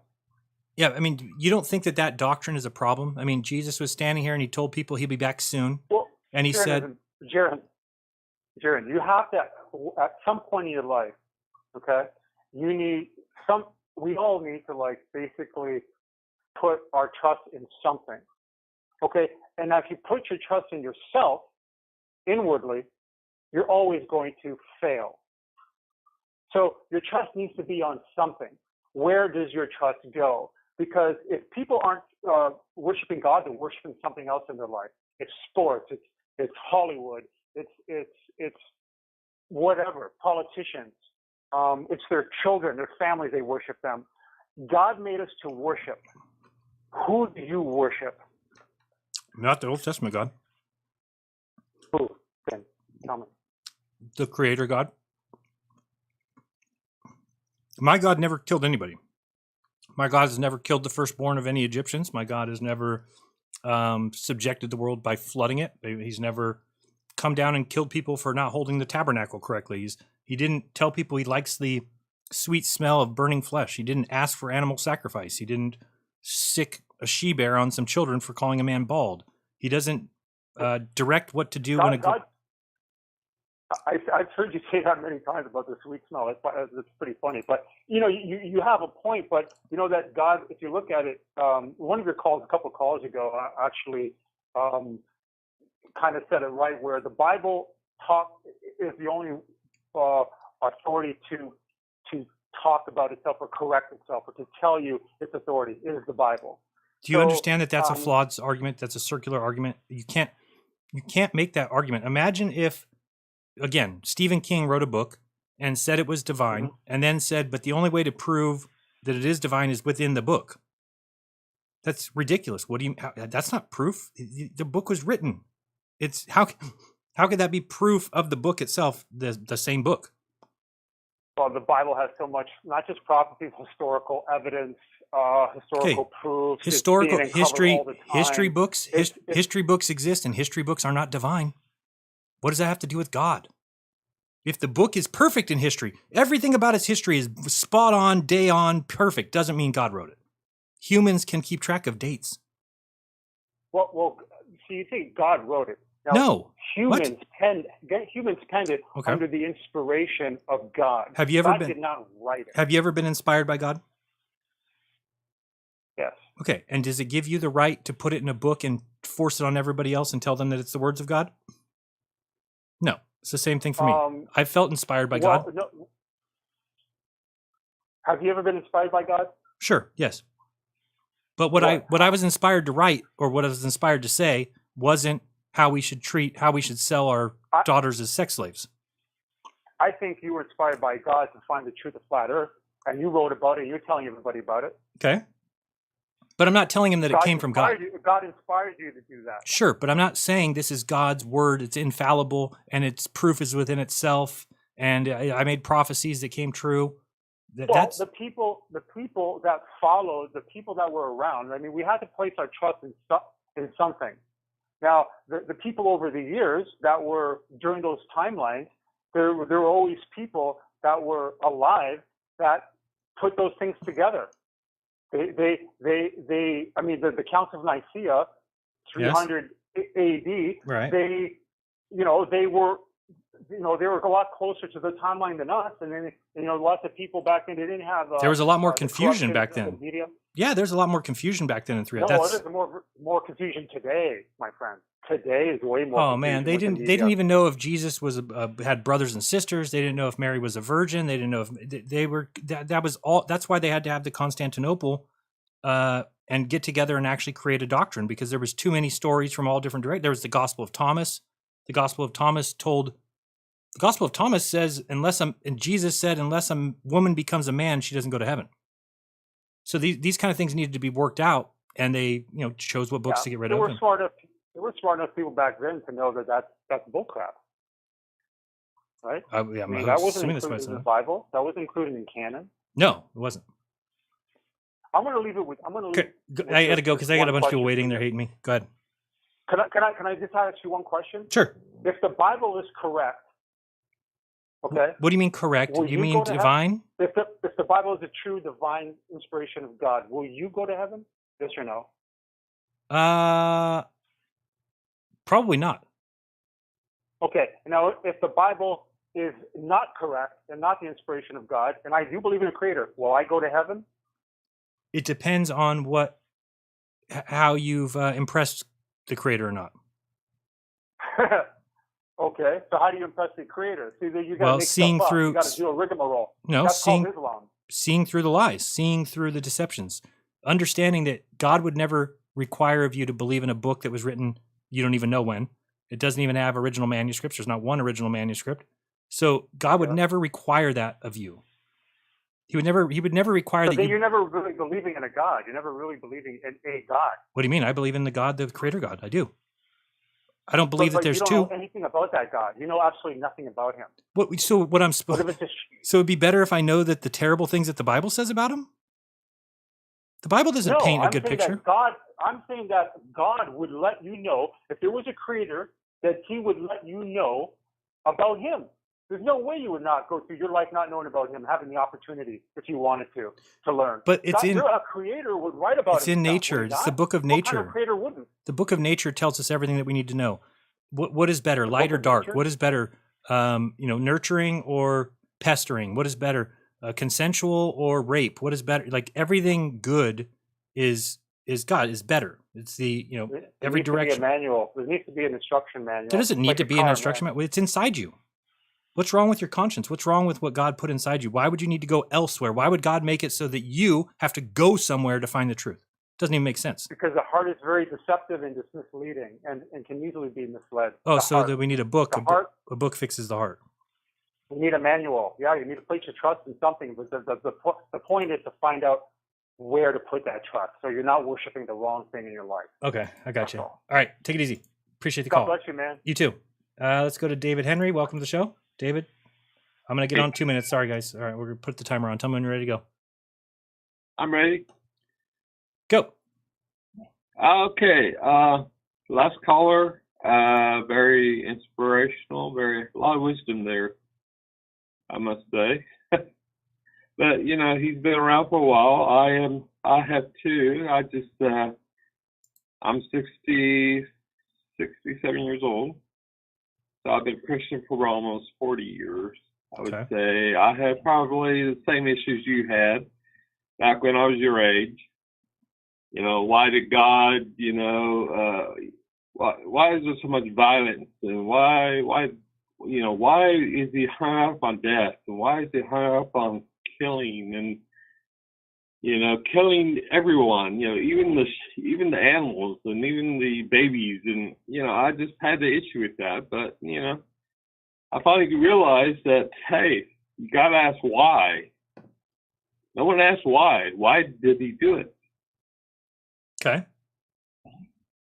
So your question on Noah the flood. I mean, people come back to me and say, well, what about these people he killed? What about the tribes he killed and babies? And say, well, what about the flood? He about wiped out the whole world, right? Mm-hmm. But you never ask why. Why did he do it? So it comes back to Genesis 6:9. Okay. No, 6:9. And through 11. Now 11 says, now the earth was corrupt in God's sight and full of violence. God saw how corrupt the earth had become, and for all the people of the earth had corrupted their ways. And that's the reason why. So why that's not? The reason why? Why not just snap your fingers and make them disappear? Yeah. Well, he did. He can't do that because he's spiritual. So spiritual. That's one thing. Is so spiritual people. Spiritual, and we live in a physical world, so it has to be a physical thing. Oh, so now God has rules, right? God can't snap his fingers and make them disappear because he's spiritual, so he has to flood and drown people. Right. Correct. Okay. I don't think that makes a lot of sense. You got to ask why. I mean, what kind of people were these? Yeah, these were corrupted, God's sight, and full of violence. So you can go down to death row in a prison, which I have been. I've been to death row. Okay. In prison. Have you? And as soon as you walk in that place, you just feel just no hope. It's a dark place.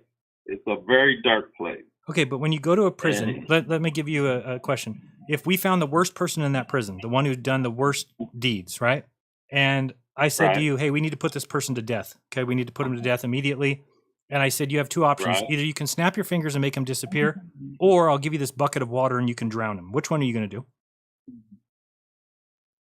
Well, if I could do number one. Right. Yeah. So God can and God didn't. Right. Okay. So why would we be worshiping some character that likes to go around inflicting pain on his own creations? Imagine what you would think of me if I did that. If I had created a bunch of little beings on my desk here and they were doing things, and then I just one day was like, these guys are not really acting right. I'm just going to flood them. And you're like, but those guys had actual feelings and they, they had to run away from the water and they drowned in front of their family. Like, wouldn't you have a problem with me? Wouldn't you say, Jaron, couldn't you have done something else?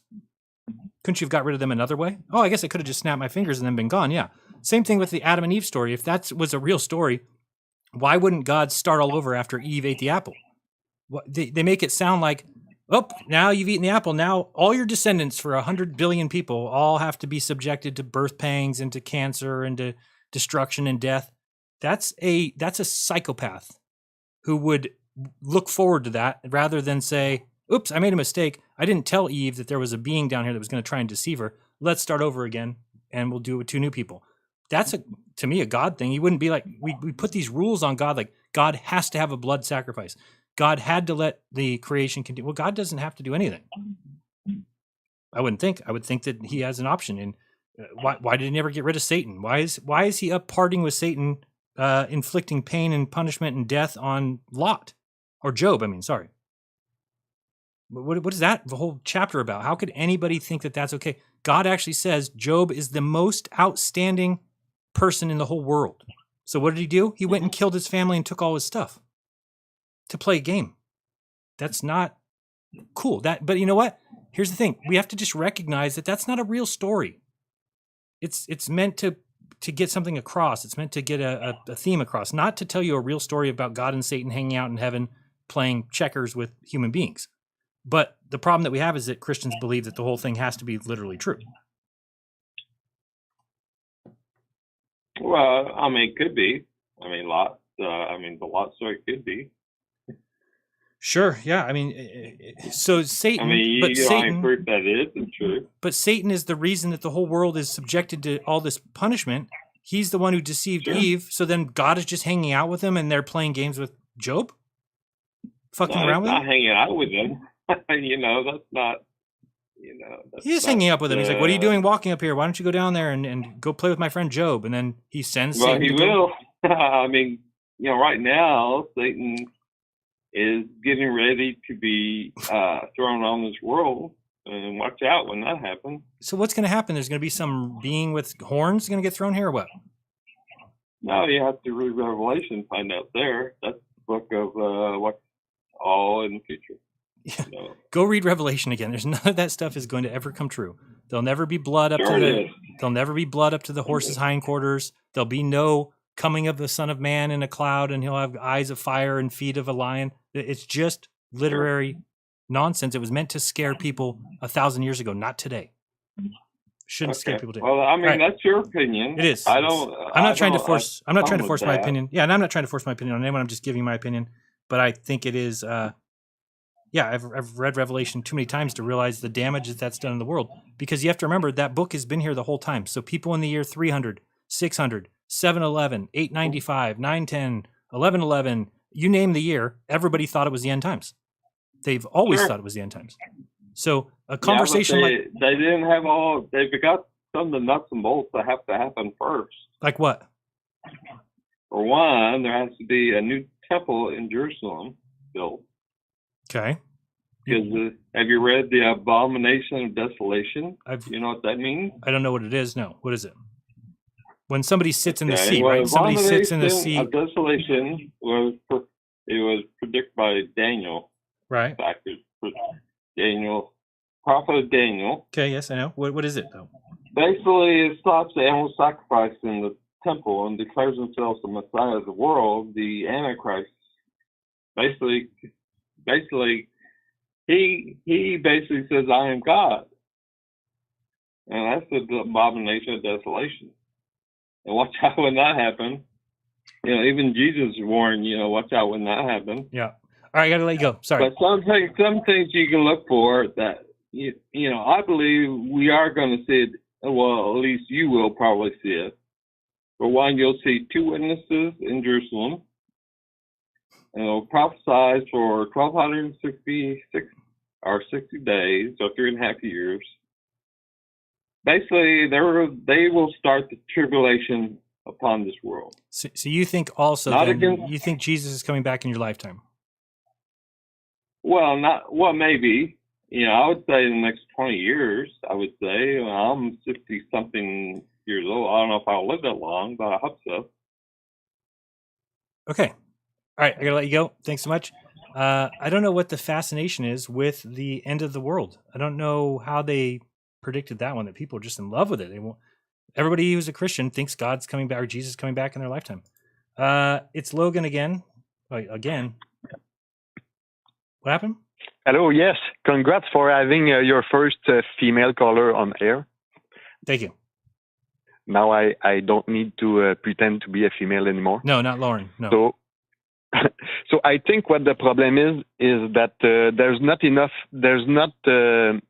prophet that walk on the face of the earth like before. What? There's what? So there's not prophet that is walking on the face of the earth anymore. A prophet, yeah. So the only thing we can rely on is sacred text, like the Bible, the Quran, etc.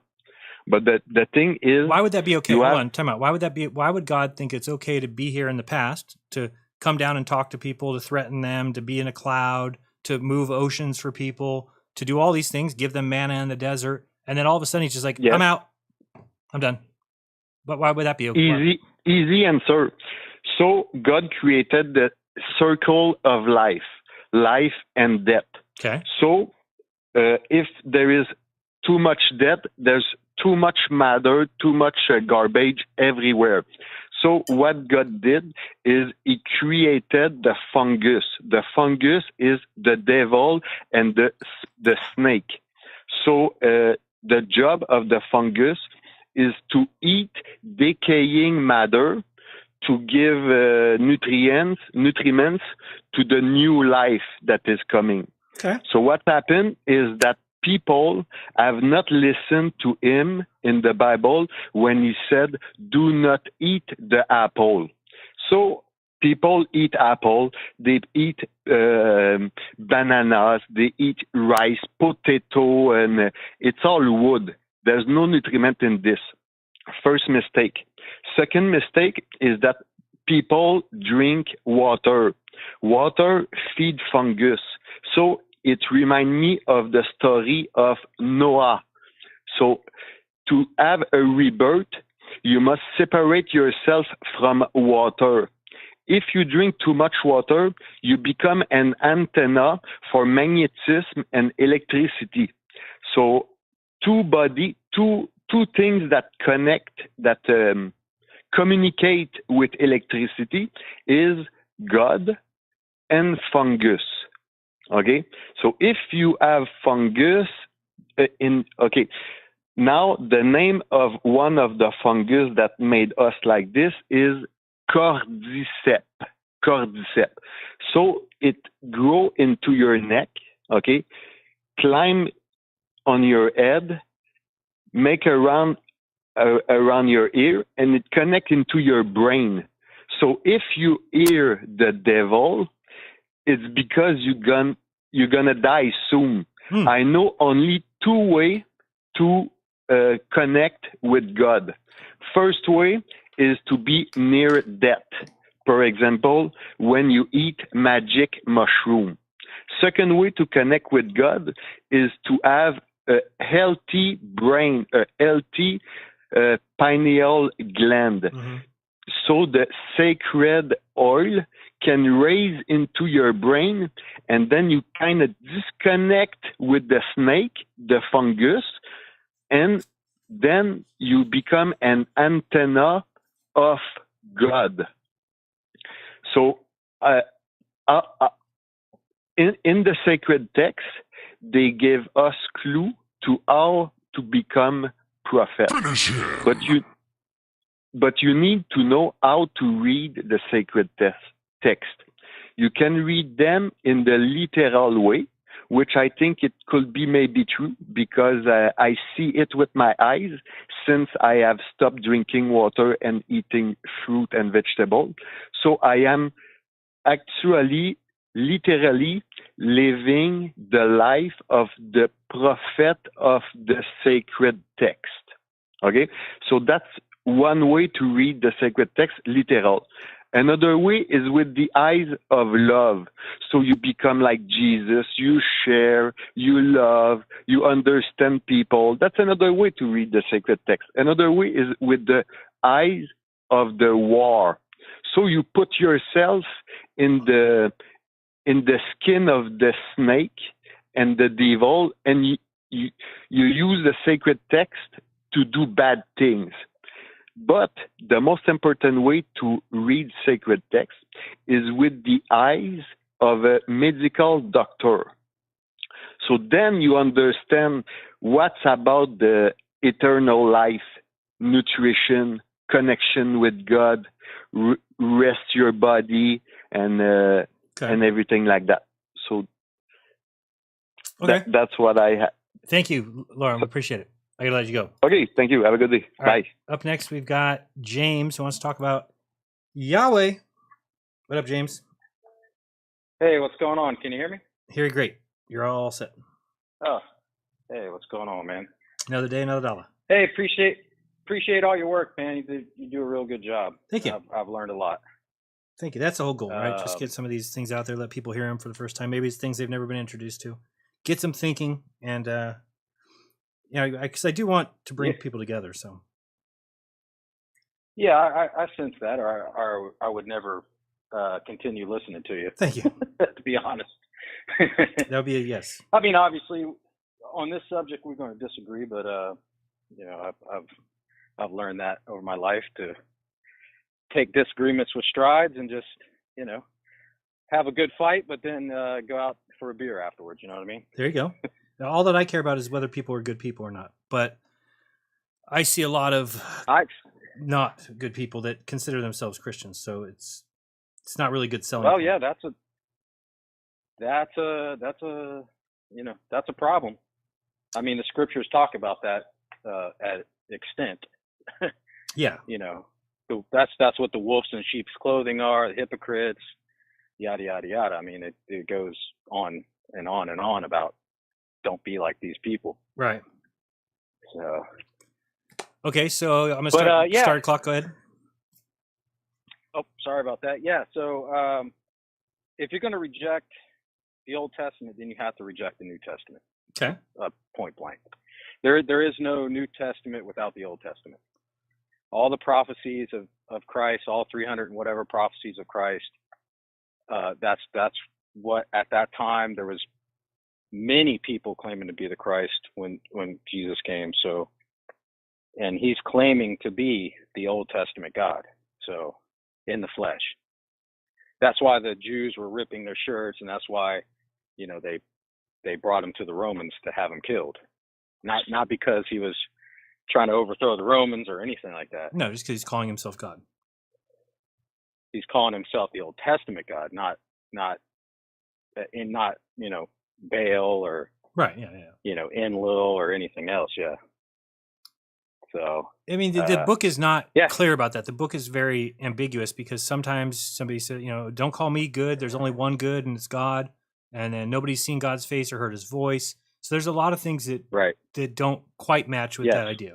But well, if you dig into it, much like when you first get into, all the flat Earth stuff, and like, oh, I see, I'm a merchant mariner, so I deal with this all the time. I see the ships halfway, a mast, just. But if we see contradictions, well, hold on. Go ahead. Hold on. Yeah, well, I'm just saying, like, so all my sailor friends are like, look, it's going over the curve, and then they don't dig deeper. So what I'm telling you is, like, you have to use that same tenacity that you have with finding out these things, like ships going over the curve, like what. Okay, but here's the thing: is the same tenacity that I use. So when I noticed that the globe was a lie, and once you have a few things chalked up to that, then it's very easy to dismiss it all together. So I'm basically doing that with the Bible. Now, there's some good things in it that I still think are fine, but once you see that it's not perfect by any stretch of the imagination, then how Well, what do you mean by that? What do you mean by not perfect? Okay, number one, not truthful, or sure, it makes contradictions. Like, there is no love and fear, but you should. What? There is no love and fear, but you should fear the Lord. That's a contradiction. That's so what? So where's there is no love and fear? Where's that at? In the Bible? I don't know. I'd find it for you. Well, this is what I mean. Like, we could. Now, I know you should fear God, but it means like a respectful, like your father. Like, if you mess up, you're gonna get that ass whooped. You know what I'm saying? Like your father. You know what I mean? Like, or the king, or I don't know if you ever been around the military. Like, when a freaking general walks by, like, there's healthy fear there. Like, when I was younger and I was on a bigger ship and the captain come down to the galley, there's a little bit of, he's nice and he's not going to hit you, but there's respectful fear. There's like, that's what that means. Okay. Well, this is 1 John 4:18 says, in this way. What version? You can tell me which one. I'll go find that one. Which version do you? I don't know. Oh, I mean, you're bringing it from Greek to English, so.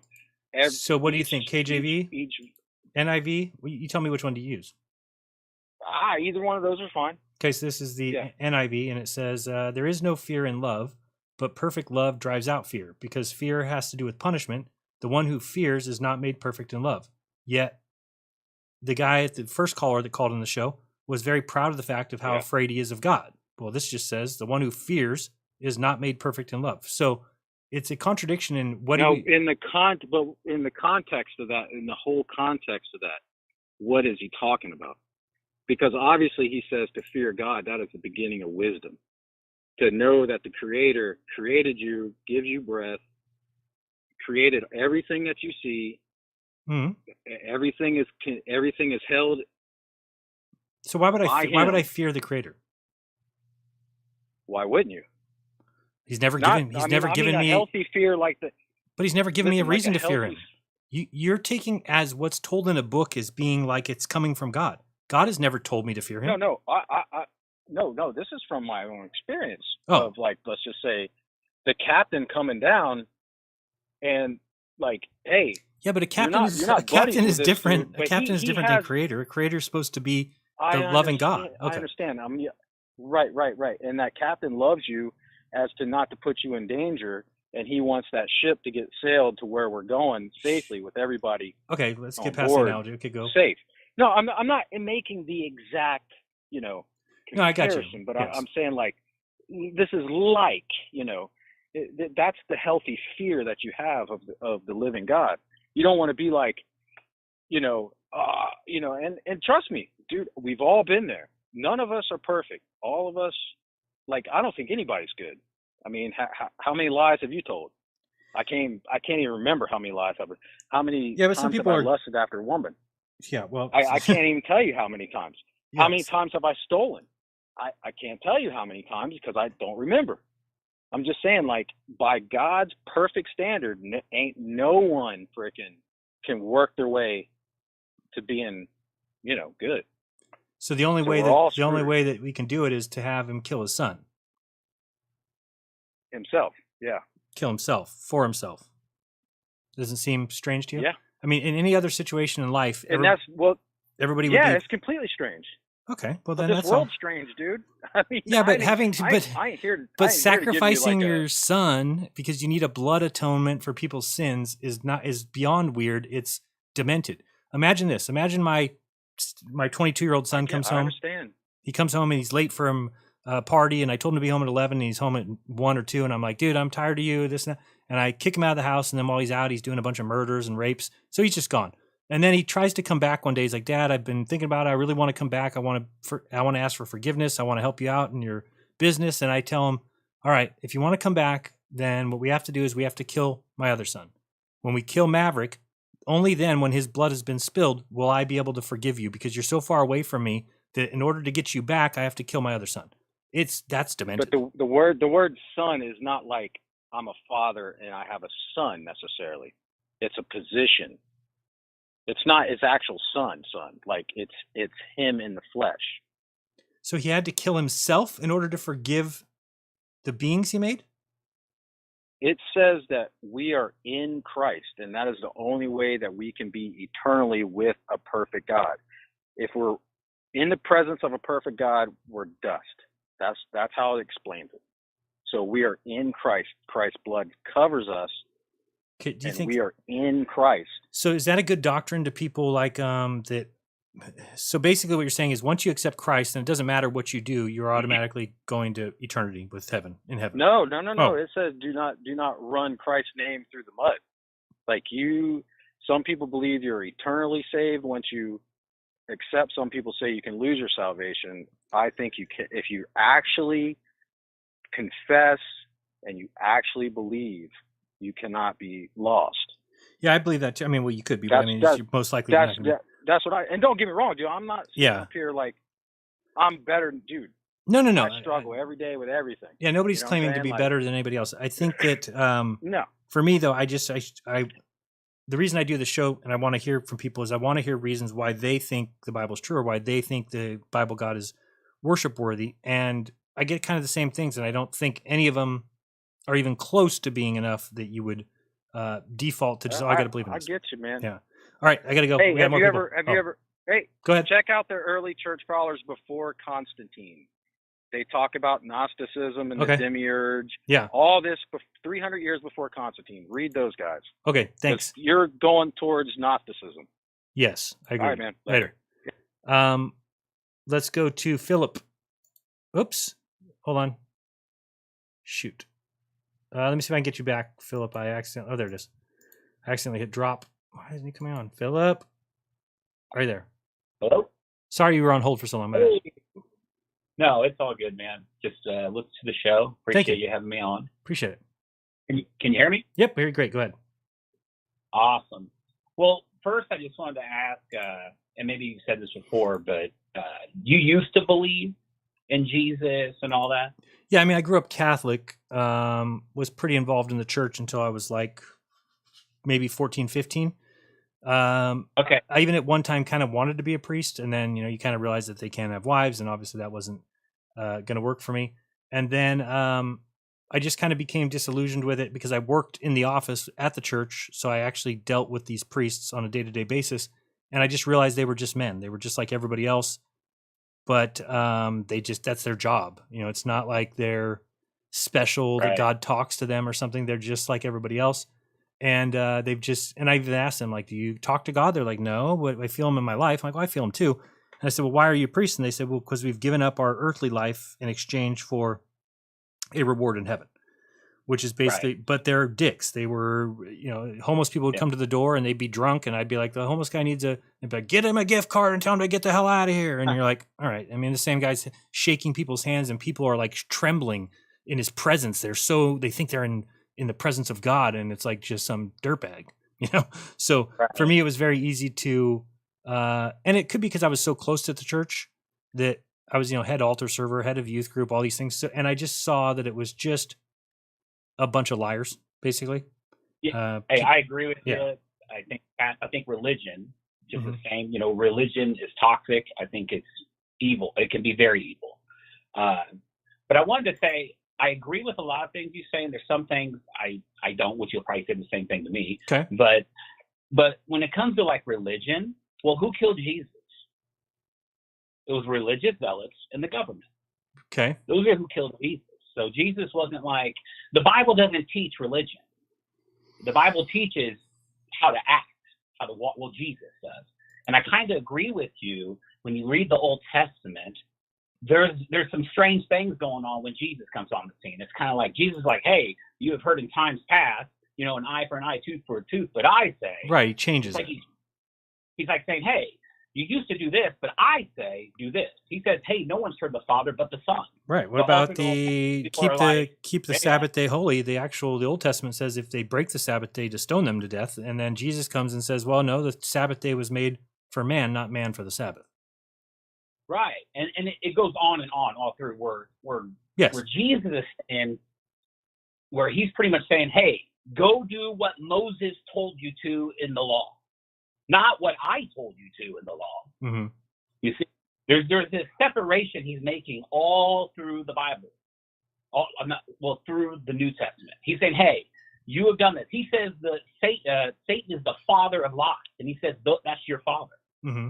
Well, in the Old Testament, there's a part where he sends a lying spirit out. The lying what? what? We know God doesn't send delusion like that. So what I'm saying is I believe the Old Testament is true. This is where it might get a little strange for me. I'm coming at this a little different. Okay. Well, you said God doesn't send. You said God doesn't send delusion. Is that what you said? No. What I meant, a lying spirit. That's the word I meant. Like a lie. He doesn't lie according to Jesus. Let's just stick to I'm sticking to what Jesus is saying. Okay. Okay. So what Jesus says, and we can go to the Old Testament, and that's why I'm saying I feel like there's more to it than just reading it. Old Testament, New Testament, Jesus is God and stuff like that, which I do believe Jesus is God and man, but God is not a man. I know that sounds strange, but I'll explain that in a second. But so in Job, you mentioned Job earlier, right? Yes. So in Job, right, Satan, that crazy story, everyone loves talking about it, and they and even me, I tried to understand it, but it's a tough thing to understand. But if you read it for what it says, Satan comes to God and he challenges God. And God tells him, everything is in your hands. He didn't say it's in God's hands. He said, everything Job has is in your hands. Do what you want, but pretty much you can't kill him. His soul's mine. Mm-hmm. So if you go read it, right after that, that's when fire comes down from the sky and kills all this stuff. And if you go read what they say God called down fire from the sky. Yes. But that wasn't God. That was Satan. You see? But see, they thought it was God. Then, if you go into when David. So wait, hold on. Is the Bible inspired? Yes. Well, then how is God letting them make gross mistakes of attributing things to him that were Satan? No, that's us. See, I'll get to that. Okay. Because listen, we have like a minute because I've got 5 people lined up and I've been not moving through people, so I'll give you 1 minute. Go ahead. Say what you need to say. Yeah, 1 minute. I mean, I'll admit it 100%. I take everything by faith. Okay, I'm not here saying I know by. It's like everyone on the channel is taking it by faith, whether you believe it or not. So what I'm saying is, David got deceived. He said the Lord told him to take a census on everything. Right. But then in another book, it says Satan tempted him to do a census on everything. Correct. Okay, so you have these things going on in the past. So I believe the real God is in there, and I believe Satan is working in there too. Just like today, just like Peter, when Jesus asked Peter, who do you say I am? He says, the Son of the living God. And he says, only my Father could reveal that to you. But then like a few chapters later, Jesus is calling him Satan. Right. Because Satan got in his mind. So see, he's hearing 2 different things, coming from 2 different things, just like you do to today. So I'll end with this. You said you're going to hurry. So I heard you say you believe you have a soul. We have a body. I don't have a soul. I am the soul. Right, and I agree with that. Like, I have arms. That's why we say stuff like my arms, my eyes. Correct. Not eyes, or my eyes. Right. Okay? Well, the spirit is what dictates how your soul drives. Just like a car. The car is the body, the soul's in the car, and the spirit dictates how you drive the car. I agree with that. So the whole point of what I believe Jesus is doing when he's saying, hey, if you see me, you've seen the Father. Jesus, the flesh, isn't God. Okay? Not the eyeballs, elbows, hair. The Spirit of God was in him. That's why he says, whoever is born, you have to be born again of the Spirit. It's not a fleshy rebirth. It's a spiritual rebirth, and you get the Spirit of God. Okay. And that's what's supposed to open your eyes, turn your heart around. It has nothing to do with religion. But that's how Satan has truly blinded people, is because we argue about religion. But if you just read it for what it says, Jesus is like, he got killed by religious people and the government. He hated them. And they would kill him today. Yes. Like if they could. And he did nothing wrong. But either way, that's kind of how I see it. But I do agree with what you're saying. There's something, I don't know it exactly, but I see things in the Old Testament where it's kind of weird how Jesus talks about it. Oh, last thing, Elijah, the guys that were with Jesus, there's a part where he goes, hey, should we call down fire like Elijah did and consume them? And Jesus says this to them, ye know not what spirit you are of. What does he mean by that? Well, he pretty much just said, the same spirit Elijah was working under, that's not what you're working under. Right. Go read it. It's very interesting, but it's I know like people will stone me for even talking like this, but I'm taking it for what it says. Right. And yeah, it's good. So, all right. Well, thank you. I appreciate the call. I'm going to let you go just because we're going to move on to the next one. Thank you. Let's go with its event, Heather Truth. Oh, that's what I think it says. Maybe talk slower when you guys can. Go ahead. Welcome. Hey, June? Yeah, what's up? Okay, it's Vince with Untethered Truth. I don't know how it got to what you got there. It's event, Heather Truth. It's Vince with Untethered Truth. What's up, Vince? I called. I actually reached out to you not too long ago, but you're talking about some good stuff. And what I wanted to say was that I've been a Christian since 1998, and I've always had questions about things I've read in the Old Testament. And all I can tell you from a lot of things is that you've got to go into the language on some of the things and get a deeper meaning from what they're saying. Hebrew is a very elastic language, so like when you were talking about fear of the Lord, it's actually it's also translated as worship. So giving worth, giving value, giving honor, that's what the fear of the Lord is. It's not I'm dreadfully scared that I'm going to be hit. You know what I'm saying? That's not the fear of the Lord that they're talking about. And that's one example. But you have a lot of questions. And so I would say, you got to get with people that study this stuff out and then just ask questions like you're doing. I don't know if you're reaching out to kind of understand these things or. Yeah, no, I like hearing people's real honest opinions and hoping that somebody has a good reason why they still think that we should worship this particular character. I have so many things to say about what you've already said, and that's why it's tough because it would take a long time to really answer. Yeah, I got you, and I got to move through people. So, I apologize, but we got to go to the next one. Thank you very much. Let's go with right. Steven. Steven, welcome to the show. Hey. Hello. What's up? Hey, Jaron. I've been listening to you for a long time. And Thanks. I really enjoy these conversations and stuff, man. Me too. I think God's worthy to be worshipped because it's by faith. I believe the Bible is the Word of God, mm-hmm. and it would be the King James Bible. And I believe that in my spirit. I know that it's true. And that's why God's worthy to be worshipped. And I mean, a lot of people read the Bible and they don't like the God of the Bible. Yes. Yeah.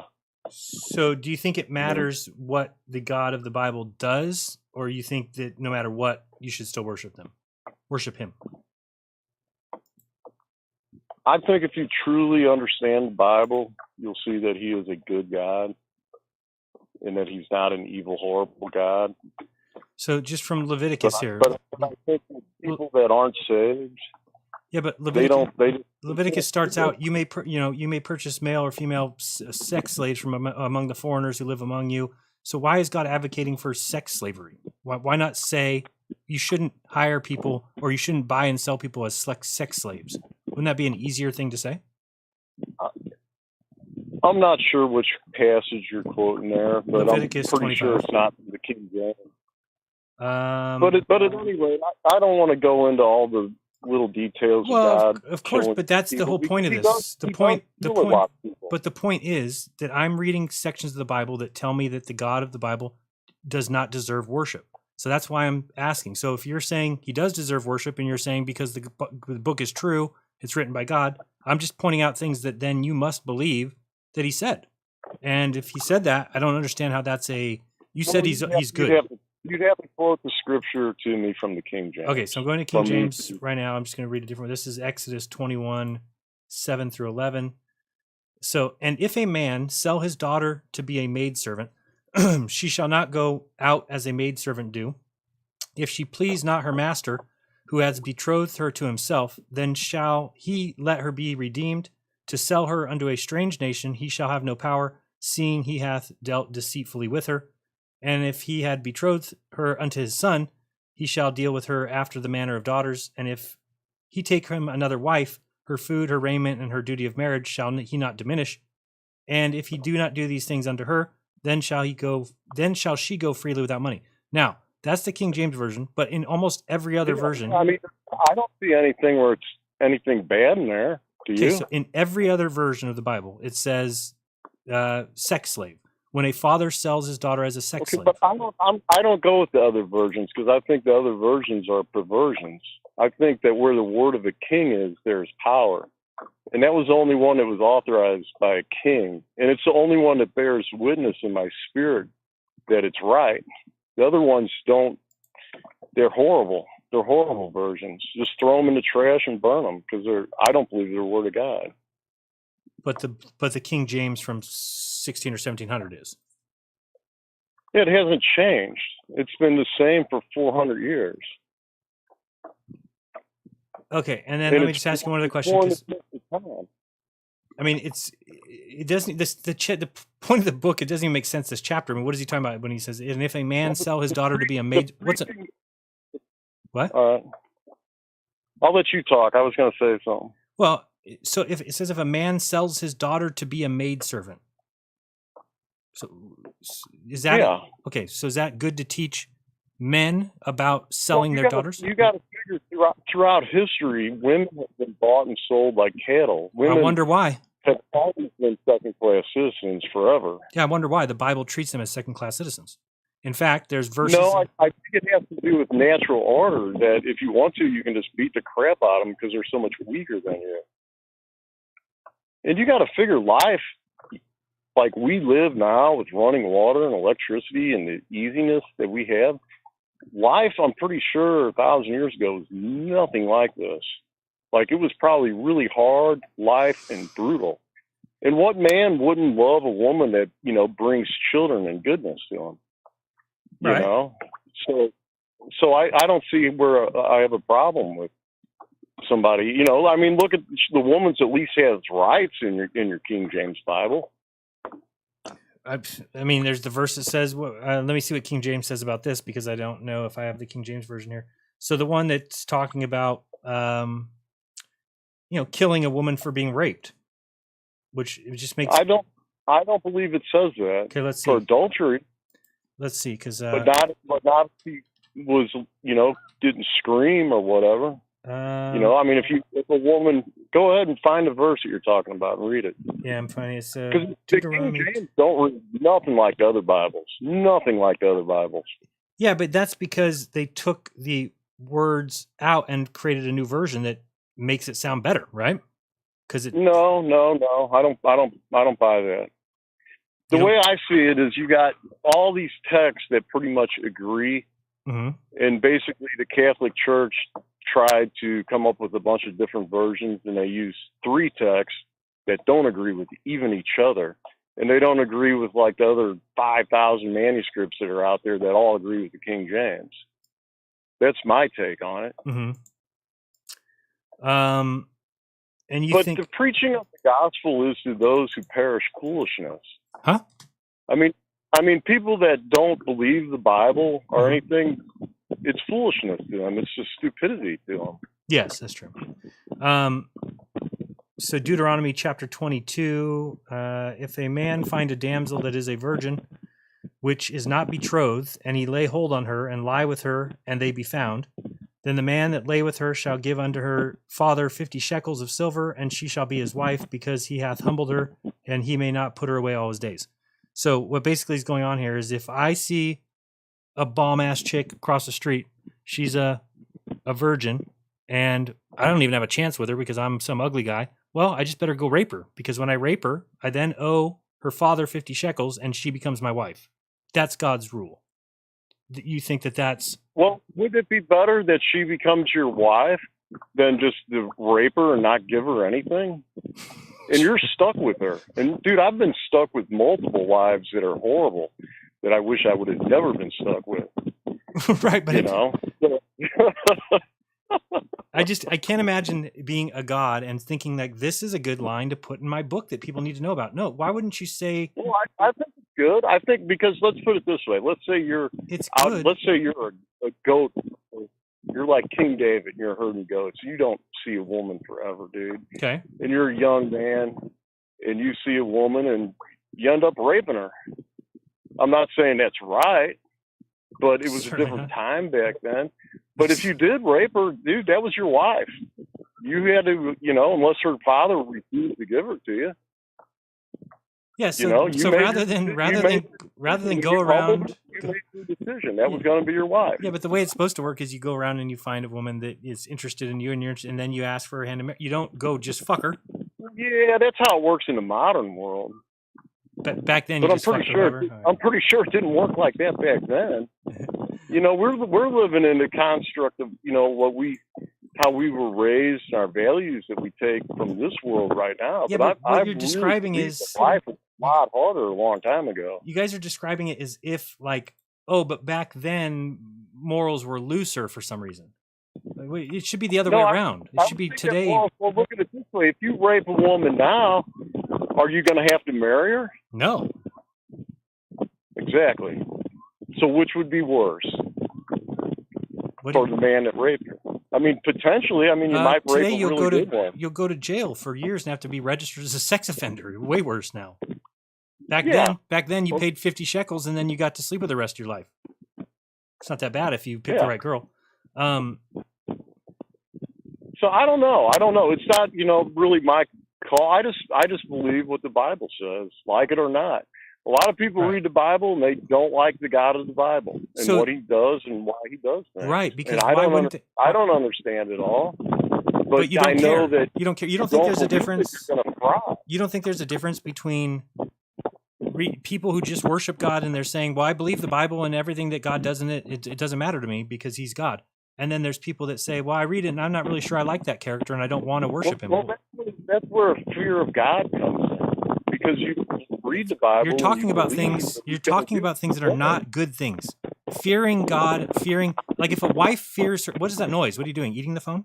If a wife fears her husband. I'm out on the river. Oh, if a wife fears her husband, that's not a good thing. That's a bad thing. We don't celebrate the wives that are afraid. You're picking out one little thing of the Bible. Figure when the law was given to mankind, people were probably basically savages, man. Can you imagine how difficult life was before anything modern that we have now?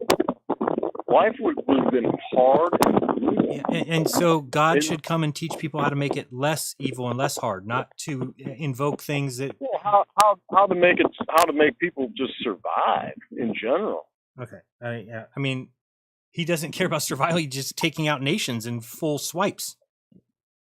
Because because those people are doing evil. When they do evil, man, he kills whole nations. Yes. That's not. Yeah. Not. I mean, that's just how it is. I mean, a lot of people don't like that, and they don't like God, but that's what he does. He destroys people. He raises up nations, and he puts down nations. There's judgment.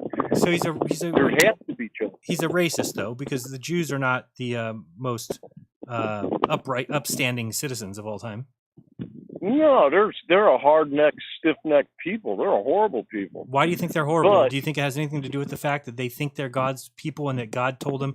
Let me read you this, Deuteronomy 20. Well, I think that's just because we just have different mixes of people. Like, I think some people are just different than others. All right, let me read this, and like, you tell me if this would... Like, look at dogs. Look at all the variety of dogs. Okay, let me read this. You tell me if this might have anything to do with it. So, when thou comest nigh unto a city to fight against it, then proclaim peace unto it. So, you show up at a city, and you say, hey, peace be with you guys.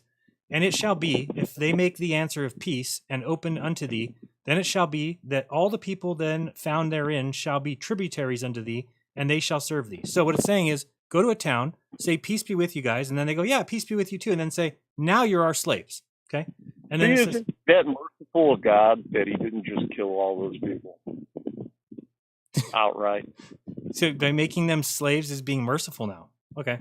And if it will make no peace... I mean, I would rather be like, let's say the communist Chinese overrun America. Wouldn't you be happy if they kept you alive, just to keep you alive, even if you're just a... What I wouldn't do is worship the Chinese. I wouldn't worship the Chinese. That's the difference. You're talking about worshiping... You're putting him higher than any other character. There's only one God. The only way the Jews could go in there and kill all them people is because God was behind them, killing them for them. Those people weren't any more battle-hardened than anybody. They just had God on their side. So we're told. But I mean, anyway, then they basically, if they don't want to be your slaves, then go and kill everything in the whole place, and everything that's delivered into your hands is yours. You can use it, for your spoils of war, the women, the little ones, the cattle, and all that's in the city, even the spoil thereof. Thou shalt take unto thyself, and thou shalt eat the spoil of thine enemies, which the Lord thy God has given thee. So, just so you know, okay, well, there's a reason why the Jays are a certain type of people. If they've been told by God they're allowed to go into cities. Well, maybe God wanted them to be better people by taking some of those people's genetics, and he allowed them to mix with some of them people. Well, then, okay, we'll just make excuses for everything. Then, I mean, you could say that about anything. He makes people all different kinds of people. That's just how it is. He just makes different people, and then he favors some over the others, and then has those kill other ones. I don't think he favors any particular race over any other race. Does he have chosen people? Does he have a chosen people? Well, I think he used the Jews just to show the world that he is the powerful God that he is. That's why he created the nation of Israel, was to show the world that he is the God of Abraham, Isaac, and if he cared about showing people he's the God of it, why wouldn't he just come in the sky right now and tell everybody? What are you talking about? Because it doesn't make sense. It's a test to see what you're going to do. Well, first you said he wants to tell us who he is, but he's not here anymore. He's gone. He did tell us who he is. Where were we? You can read about him. You can read all about him in the pages of your King James Bible. And Gotcha. You can learn all about him. Okay, gotcha. I got to go. We got more people. Thank you for the call. Appreciate it. We'll talk to you soon. Thank you. Let's go with... I like talking to you. I like listening, Jeremy. You be good. Thank you. Appreciate it. Kelly, a retired police officer. Maybe. You got me? Kelly, what's up? You there? Yeah. How you doing, Jared? Good. Yourself? No complaints. No complaints. Big fan. Listen to you regularly. I've been a flat earther now for about 4 years strong. The rest of that time, I was trying to come out of the box. You and all the guys have helped me. Matt Long is one that approached it from a spiritual side that I grew up in, and I'd had, as you're describing, I had a God that was way past my understanding, and still is. But nonetheless, I got to a point where I was past the indoctrination. I knew he wasn't the hellfire and brimstone God that I had been taught, and I wanted to know what all those stories meant. Well, when I ran into Rob Skiba, it started making sense, and I started connecting the dots. He's not the evil God. I mean, in Isaiah, he talks about the fact that he is the God that created evil. He created the destroyer for his purposes. And I believe the whole purpose is to reconcile all of us. I mean, Adam and Eve, think about it. They were two kids in a garden, and they were told not to touch the tree. Right. Well, if that tree was a knowledge of good and evil that they weren't supposed to touch, then that tells me they didn't know right from wrong. Right. So, conceptually, they didn't fall, if you want to call it, No. But it wasn't one that was not pre-planned. It was supposed to happen. There's no way they could have appreciated who God was. Right. Because everything we learn is by contrast. Correct. Everything. You can't appreciate the color blue without the other one. Correct. So that being said, they had to fall. Yes, And I mean, it makes more sense that not, God like, oh, what do you ate the tree? He kind of obviously knew that was going to happen. I would take it. And the stuff in Genesis 6, just to clear up where you're at on the program, so I'm not chasing rabbits. Which one, Genesis? Okay. Genesis 6 is where you see the fallen angels having relationships with the daughters of men. I don't think that they flew down here, if you will, and threw them over their shoulders like Neanderthals and went out and had their way with them. I think that they came down, and it was an exchange for knowledge. And they wanted three things. For them to have wanted to have had sex, because it says in Genesis that they desired them. They saw that they were fair. So they had a carnal desire in their nature. Mm-hmm. Finish him. And then they came down and did their thing. They exchanged knowledge. I believe it was the relationship that they had with the sons of Cain. And it went on from there. And there you get your Nephilim, your giants, your men of renown, as the Bible calls them. Well, give that time, and that's the reason for your flood, because if you study the giants, and this is my take on it. This is not gospel. This is Kelly's take on it. Mm-hmm. But nonetheless, connecting the dots, I see that the reason for the flood was the fact that these giants were literally raping humanity. I mean, it was just a free-for-all. As you study it, you find out we couldn't keep up with feeding them, and then they became cannibalistic, and then there you go. Mm-hmm. So, contrary to the belief I grew up in that everybody got flooded because everybody was having a carnal activity in the back door, no, it was humanity had literally just, and that's what's happening now, this transhumanism. I don't think that the fellow on the river got it completely correct. Nonetheless, he bless his heart, but the technology, I think we've been duped on that. I think that there was things happening. You got to keep in mind, there's people that believe the angelic beings that were then are part of the alien hybrids that are supposedly in our system now. Yeah. And I believe some of that to be correct. I believe a lot of it's got to do with what's going on in Antarctica that you're not allowed to see. All that. That's true. Yeah. But if you stem down the line, let's get to the point and I'll get off your way. But the bottom line is these creatures had adulterated or infiltrated or had hybrid relations, if you will, with these tribes, people, cities that God's sending these people into.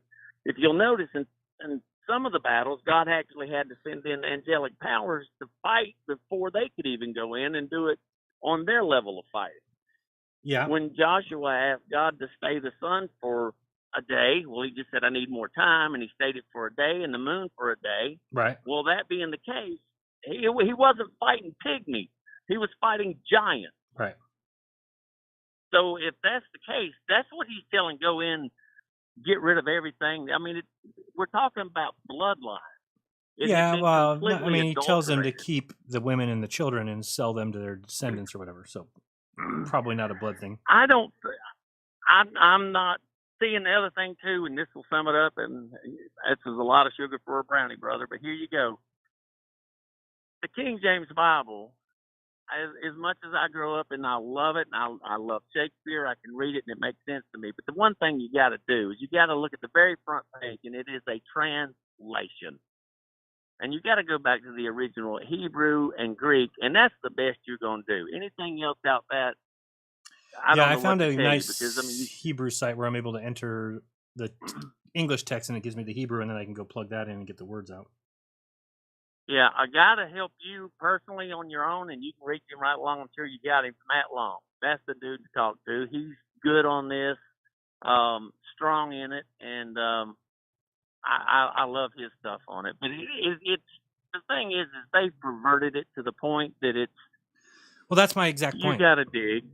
I mean, that's my point. Is that well, I'm with you. But at the same time, don't throw the baby out with the bathwater. Search, dig. It's the closest thing. And the thing is, if it's that bad a book, why is it banned in 53 countries? Why can't you take it to school? They don't want you seeing this. There's something there. So yeah, but it's brought a When lot I of started- evil. It's brought a lot of wicked evilness. The book. So Well, see, and the thing is I think it's all for. I don't think that in the end, and I know I'm going to get accosted for this, but dude, I done come out of masonry for 20 years just because I tried to figure out how all this damn stuff was going on. We didn't do it off of fried chicken and candy bars. So I wanted to know, and dude, I'm telling you, I've had death threats over this shit. So don't say it I then. ain't playing. I'm telling you what. So there you go. All right, thanks, partner. I'll be in touch. And how can I get in touch with you via email? Just I don't even check my do you email have anymore. my number But now that I've called you. I erase them. Jeranism at Yahoo or Telegram's the best place. Telegram, I get to everybody. But if you're not on Telegram, do Okay. Jeranism at Yahoo. All right, I'll Telegram get up is with you. Thanks, brother. Have a good t.me/Jeranism. night.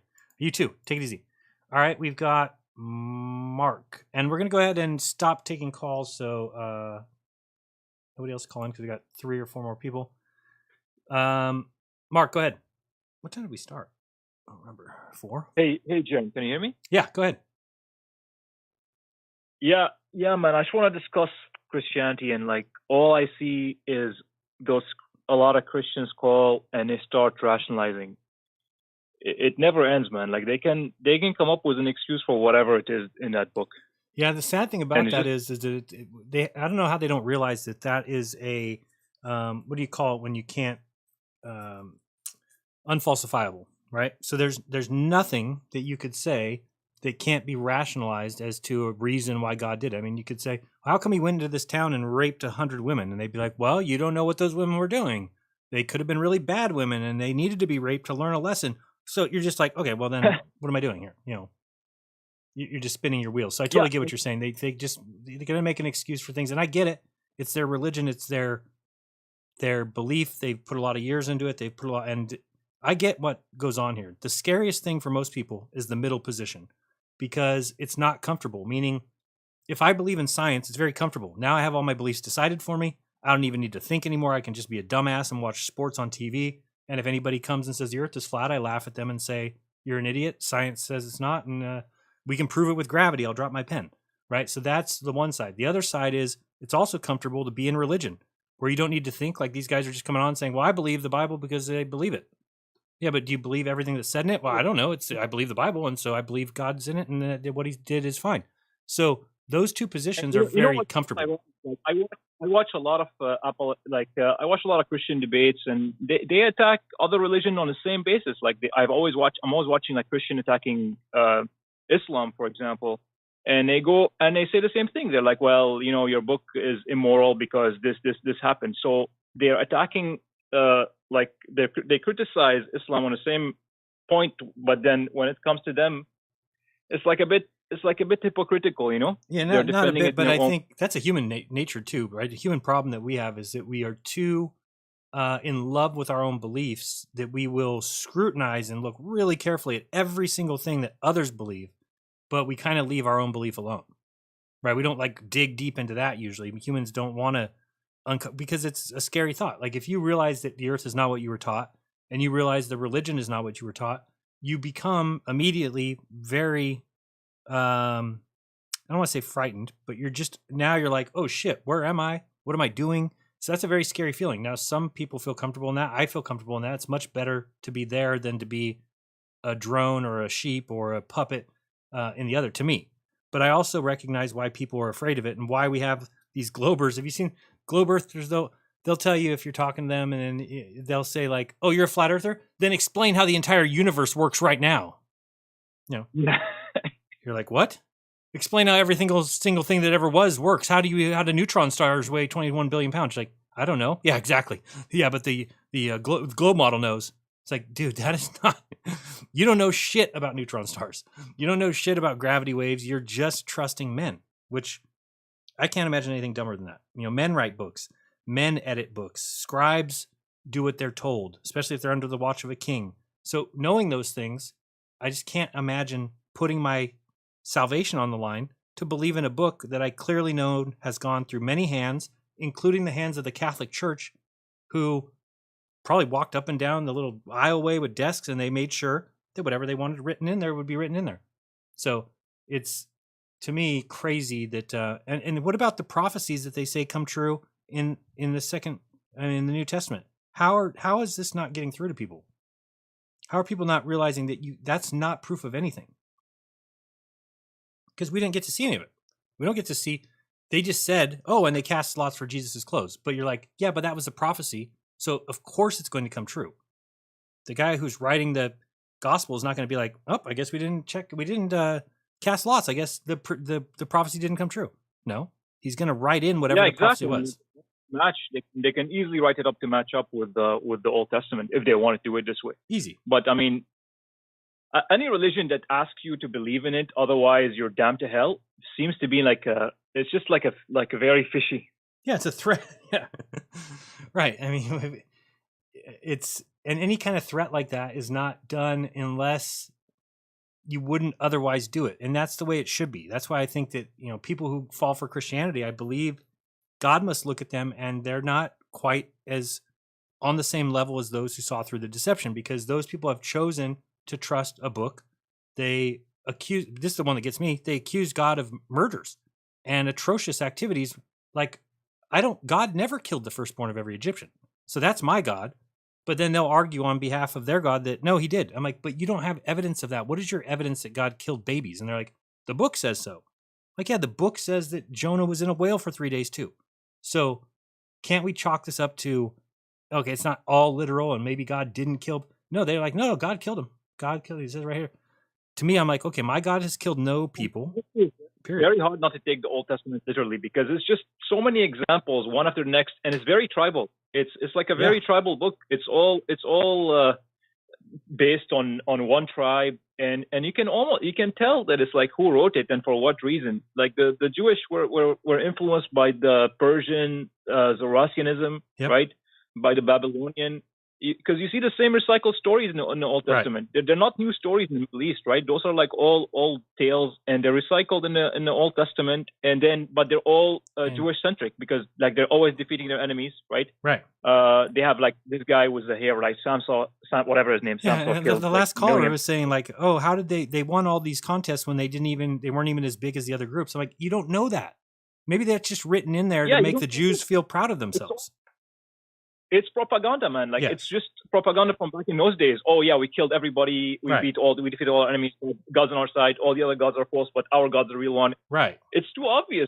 And then you give it to children, and you're teaching children. And then you say God came and He led us through. He was a fiery cloud, and He took us through our enemies. So now these warriors grow up thinking they're fighting on behalf of God. They're fighting on behalf of God's people, and this is why all the trouble that's happened because of them, because they feel like the land that God gave them originally is theirs, even though they keep getting kicked out and they go places, they do all kinds of wrong, then they end up there again and they keep going through the same problem. And I think that they also think that the Messiah won't come until the world is a shit bag, so they try and make the world worse, because their book says basically they can lie to Goyim as long as it's to glorify God. So I think they try and bring the end of the world somehow. It's crazy to me. I don't understand how we're at this point. People are like, oh, I trust this book. This book is divine. Look at how long have we all been here? For me, it's been 40 years. For some people, 60 years. Some people, 20 years. Okay. But nothing like that has taken place. There is no God that's ever going to come into the earth. There's nobody who's going to lower on a cloud. There's no scenes from Revelation where the stars will fall from the sky and a third of the grass will be burnt up and the blood will be as high as the hindquarters of it. We need to recognize when things are just books. They're just writings on paper. It has nothing to do with what's going on in reality. And then they're like, oh, but it says there'll be wars and rumors of wars. And there is. Oh, yeah, you're right. I'm sure never in the history of the world has there been wars and rumors of wars, which is, again, ridiculous that Jesus would even say that. Why would Jesus say there'll be wars and rumors of wars? These things must happen. Somebody should have told Jesus, no, these things don't have to happen. If we choose not to have war and famines, they don't have to happen. But when you say that, so that all throughout time, there's always wars and rumors of wars, so that always is the end times. So I bet you 200 years ago, people thought it was the end times. If I was having the same conversation with a bunch of people asking, do you think Jesus is coming back in your lifetime? They would all say yes, 100%. How do I know that? My grandparents told me Jesus is coming back in their lifetime. They're dead. My mom, Jesus is coming back in her lifetime. She's dead. So I'm not going to be the number 60 generation. It means 59 generations before me to go back to Jesus. I'm not going to be the 60th to believe the same thing. That, oh, Jesus is coming back any day now. No way. Like, why? I mean, Jesus isn't even like, it's not even like his real name back then, right? Like, Jesus is just a translation. So why is it like, why do we have to believe in one historical figure that we've never seen, right? We've never actually seen in person. We've never actually experienced. Never. But we have to take the word of the text. And like, if you don't read this text, I don't know, your soul is damned, I guess, right, by and default. There's even stories about like Thomas back then. Thomas saw Jesus every day, saw him rise from the dead, put his fingers in his holes, and yet, like, they were even like, oh, you're questioning. So if he was okay with questioning it, how would they expect us to not? I didn't get to put my finger in Jesus' holes. That sounded weird. Yeah, and how can one religion over the other? Like, why not pick Hinduism then? Like you had the other guest the other day, right? Going on about Hinduism. So why pick Hinduism over? I mean, for me, I mean, if you, why would you pick one religion over the other? Especially, I mean, Hinduism, for example, has at least like history over Christianity. It's an older religion. Yes. So wasn't that weird? I didn't know that Krishna used to be spelled CH. That's weird. It's just another recycled thing. I mean, Christ is basically the same. I just find it hard to believe that you have to like know a name, and if you don't believe in this particular name, no, it's ridiculous. Your whole changed. What if you were? It just seems to me so silly. What if you were born in China or Japan? There's so many doctrines about the religion that just bug me. Like, so I was told, like, I was talking about killing babies, and somebody's like, yeah, but don't you know when babies die, they go straight to eternity in heaven or whatever? And I said, okay, based on that line of thinking, then shouldn't I kill my son? Isn't that the better thing for me to do? Because if I kill him today, he goes to eternity with God, eternity of bliss and happiness. Whereas if I let him live, in a couple years, he may run in with the wrong crowd and steal a car and rape a girl, and maybe he doesn't get to spend forever. So it's like the doctrine is just ridiculous. It's like, we must know that when people die here, I don't want to say we don't get to see him again, but why is everybody so mourning? Like, shouldn't it be happy? That person has gone on to live with God and Jesus, and yet people are crying at funerals, and you know, it's like, I don't know. To me, it's like the whole doctrine seems so screwed up. Nobody even knows what heaven is. Heaven wouldn't even make sense. And everything you're saying is like, for me, it's like you are open-minded. We don't know what happens, right? We can just remain open-minded and see, and I guess that's it. Just go through the experience. But like just saying, oh, this is it.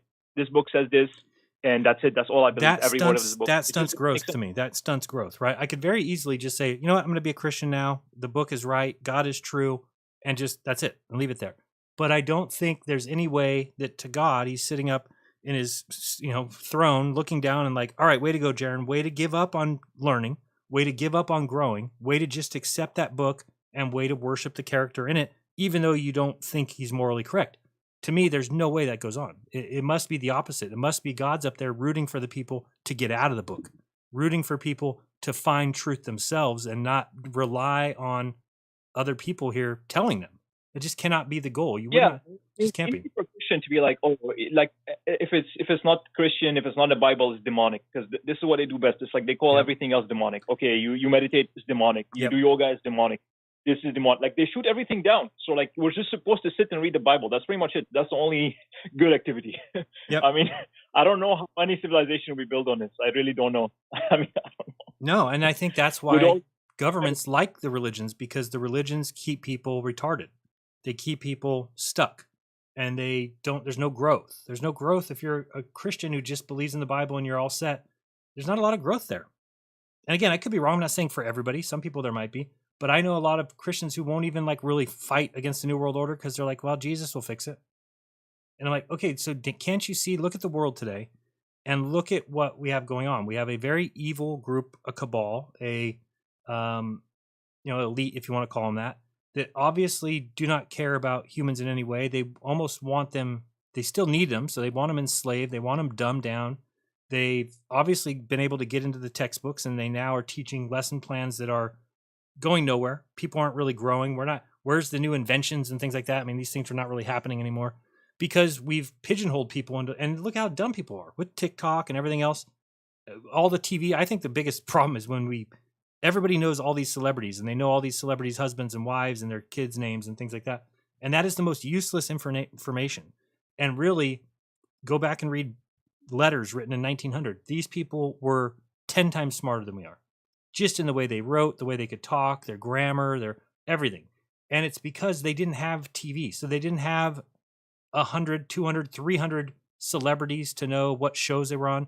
I mean, I could ask anybody, what's Family Ties theme song? You would know it. What's Seinfeld's theme song? You would know it. What is Cheers theme song? So all those things that we know are just superfluous information, stuff we don't need. And yet, by feeding it to us, our brains have just become filled with useless knowledge. Now, we might do pretty good at Trivia Pursuit, but I don't think that gets you into heaven. Last time I checked. I think you left. Where'd you go? No, I'm still there. Sorry, yeah, no, I'm with you, man. I agree with you, and right. Great show, Jaron. That's all I want to say. Thanks, appreciate it. Nice call. Let's go with hi. I'm sorry. Yeah, sacred. What? I don't know what's going on here. Oh, I wanted to add a quick for sacred knowledge. Go ahead, quick. Oh, damn! You guys were hitting on some good topics, man. But just wanted to say that notice there are a lot of things. There's so many things that you can say about the Bible. Like, for example, you cannot prove empirically who penned it, any of the books. But there are ancient texts like the Vedatas or the Upanishads where the Bible comes from, and you know who wrote them because the person lived.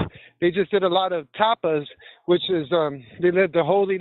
They did a lot of yogic practice, like Star Wars and Yoda. It's about yoga. So those people are they do a lot of work to get to higher levels in their practice. So anyway, you know who wrote those books because they did a lot of work, and then they got the real inspiration from God, and they wrote it, and it's known. But with the Bible, you can't prove it. And another thing they do in the Bible is whatever they don't want you to know about, they just label it as evil, because they talk about the giants, how they had to be flooded, but they don't tell you that they had an advanced civilization with advanced technologies, and they weren't evil. They just don't want you to know about the giants. That's why they say they're evil. Don't think about that. That's the old world. We don't want you thinking about that kind of stuff. Basically, is what they're doing. I never thought about this. Did they mention the pyramids at all in the Bible? They don't mention them. It's a book for control because they don't mention a lot of things that they lie by omission. It lies by omission. It doesn't tell you. It tells you about the Garden of Eden. What they're talking about was the civilization that used to exist on this plane before it got destroyed, man. Right. They're talking about some crazy, like the real story of the Bible. Most people don't get it, and if I told it to them, they'll call me blasphemous and they get pissed because you can't tell me who wrote it, but I know who wrote it. And you're not going to tell? You're going to tell us some other time? Yeah, maybe some other time. All right, take it easy. Thanks. All right, bro. All right, no more calls. I'm not going to pick them up.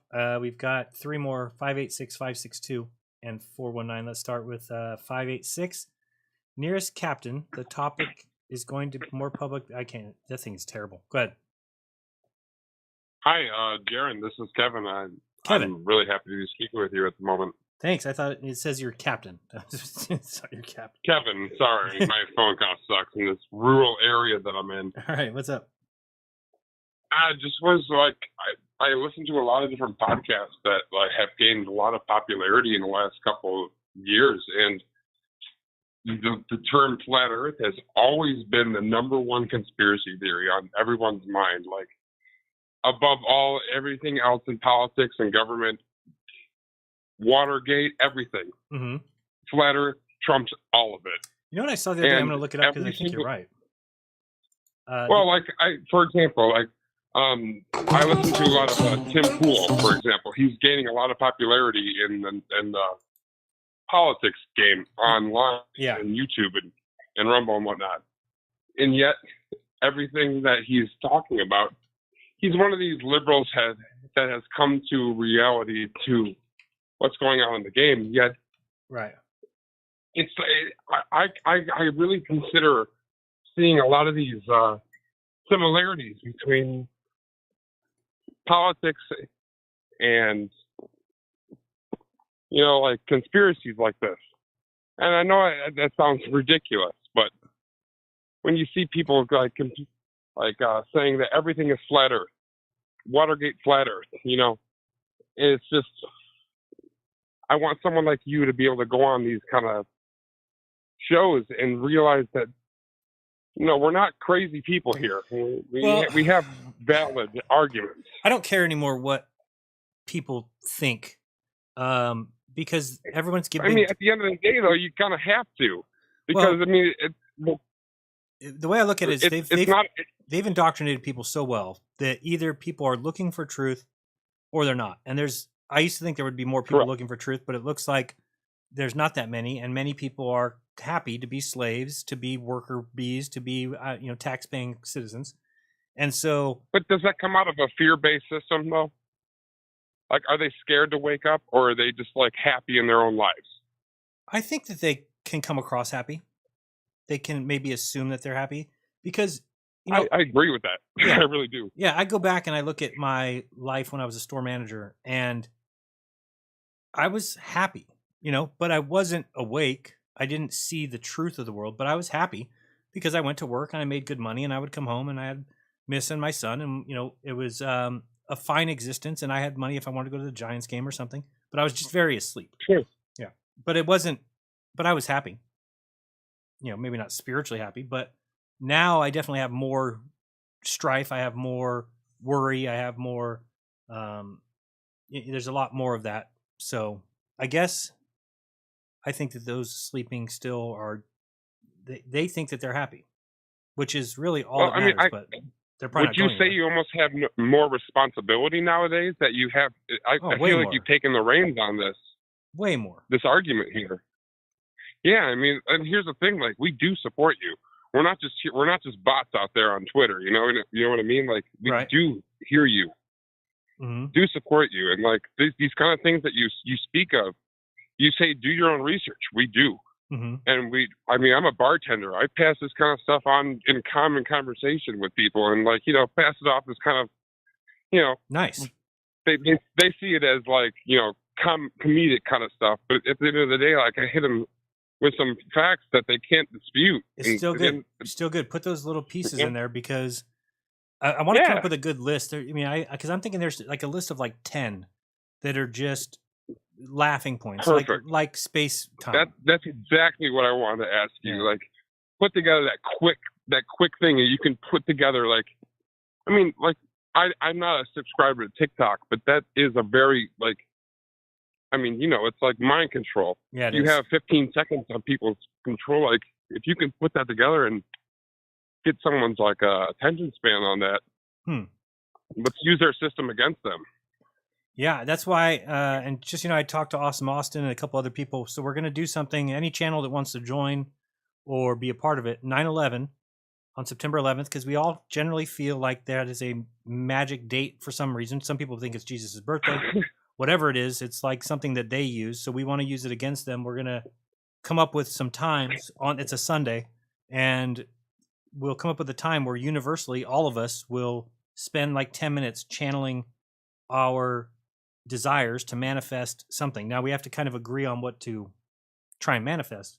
Yeah, it has to be specific. That's for sure. Specific, and so we'll start doing that, and that's going to be on 9/11. And I know, like, Awesome Austin said he's going to do it early in the morning.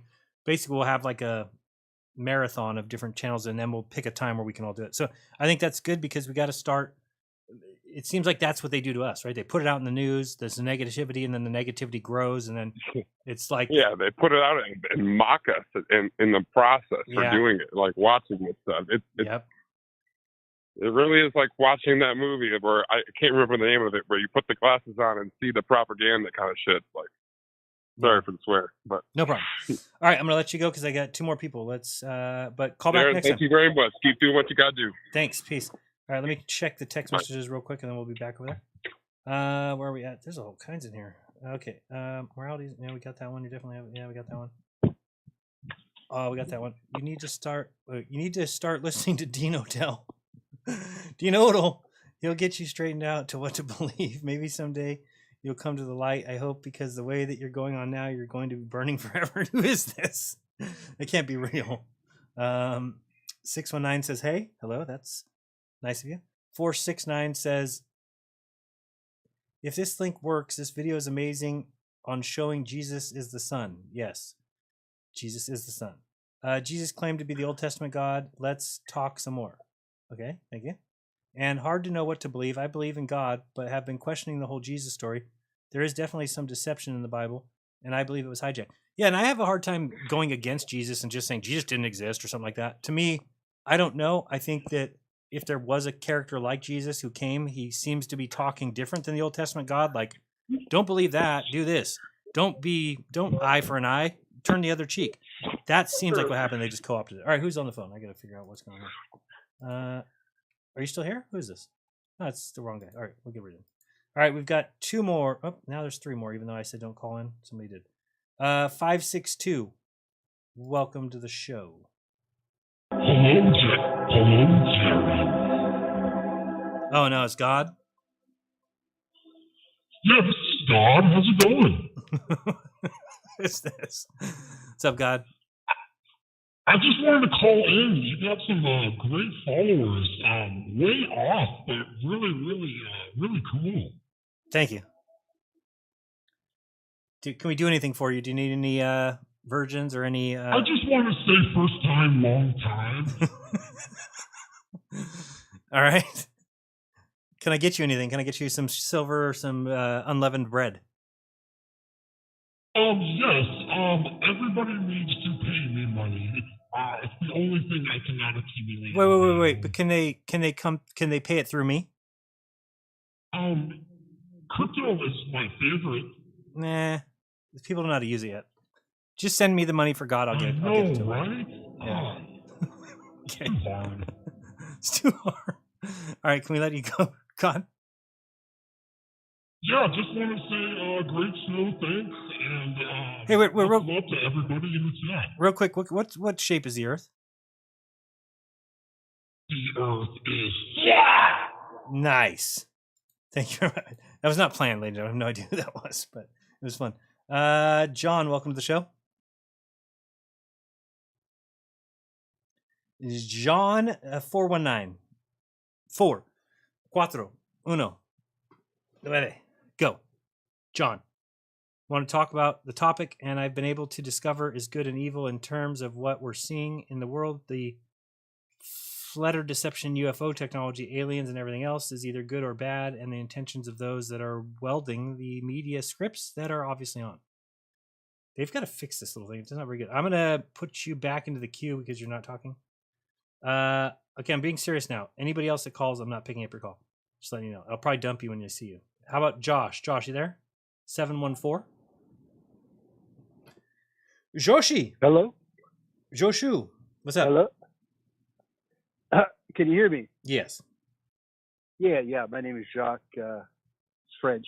Oh, Jacques. Anyway, good to talk to you, Jaron. I've, of course, listened to you for, years and sweet. Enjoyed your content. Thank you. Do you happen to know Hacking the Headlines? Who that is? No. It's a channel? Oh, anyway. Yeah, she's a YouTuber, friend of mine, but she was telling me that you were, talking shit on Jesus and all this stuff, and I was saying, I've never heard him say anything like that, and he seems kind of respectful towards God and whatnot. But I don't know if I've necessarily been talking shit about Jesus, but many people would consider me saying that I don't think Jesus is God. They would consider that talking shit, so I guess I could see that. I would have to agree with you on that. I mean, he was the Son of God. Do you buy that much?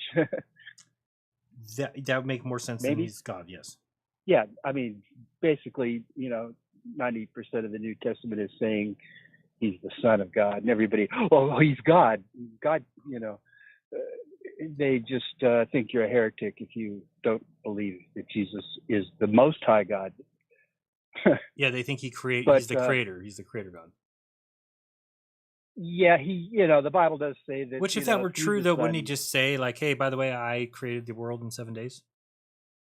Just be easy, I think, just to say that, but he didn't say that. He came to that, he came to the Jews. I mean, the whole Bible is about the history of God and his people the Jews, and then it came to an end. There was an end of that whole era, and people don't realize that. Okay, I'm starting your clock. You have 2 minutes. Go. So anyway, I believe that Jesus returned in that generation, and it was even recorded by Josephus and Eusebius or something like that. Was saying that there were visions of chariots and soldiers and armies circling in the clouds above Israel, and that you wouldn't have believed it if you saw it, and this and that. Anyway, so Jesus isn't coming back again. So, but I would look out for. Have you heard of Operation Bluebeam? Yes.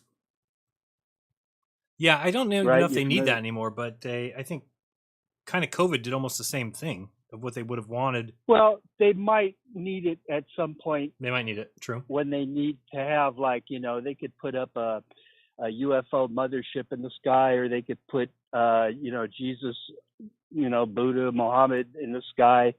They could do anything like that. So I'm just telling the Christian community to not be fooled if you ever see that. I'll try very hard. Thank you.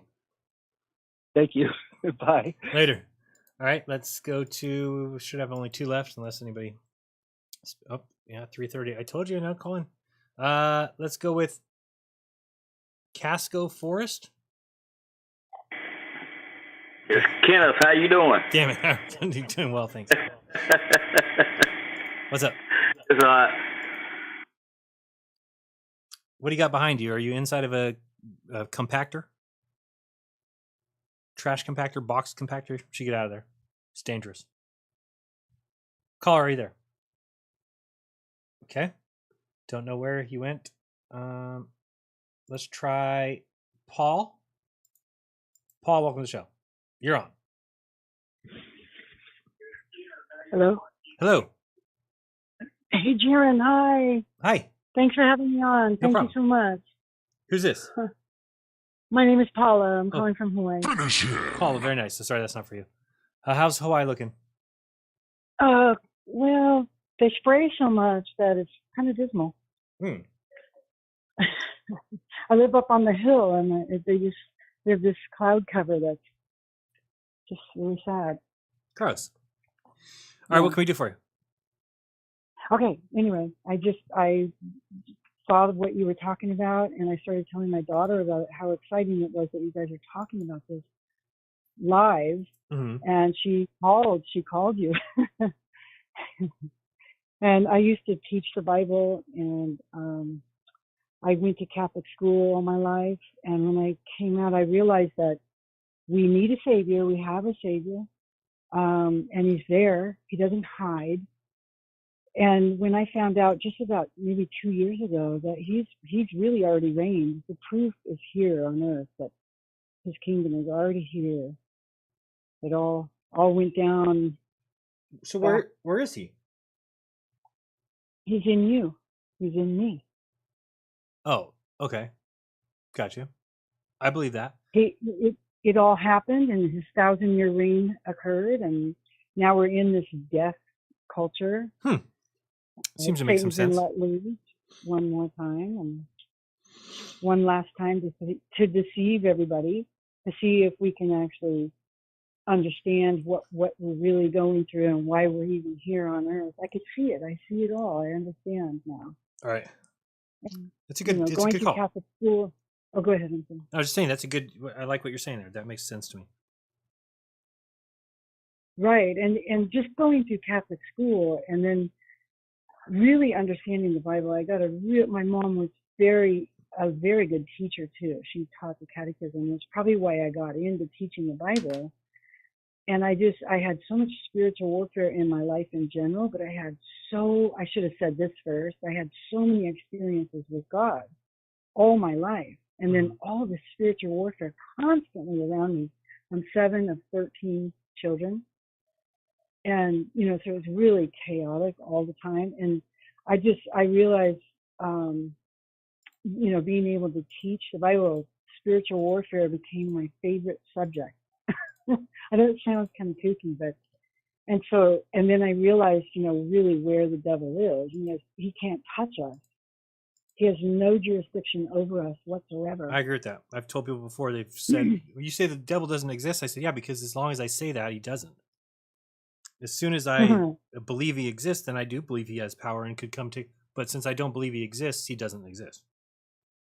Right. He's not in this realm. Mm-hmm. And only if we summons him up. But when you summons, you're summoning up, we summons the dead. Right. Which you don't want to be doing. Pardon? Say what you don't want to be doing. Right. And we're not supposed to be doing that. Right. We need to focus on life, and life is for the living. And we have, God just keep giving and giving and giving. We can't outdo God. Can you handle it? I mean, life is so grand. Yeah. And yes, we have hard times. And yes, I just went through, 12 years of Alzheimer's and with my mother-in-law and taking care of her, and she passed. But that experience just woke me up to, how precious life is and how short life can be, even though she had this really long life.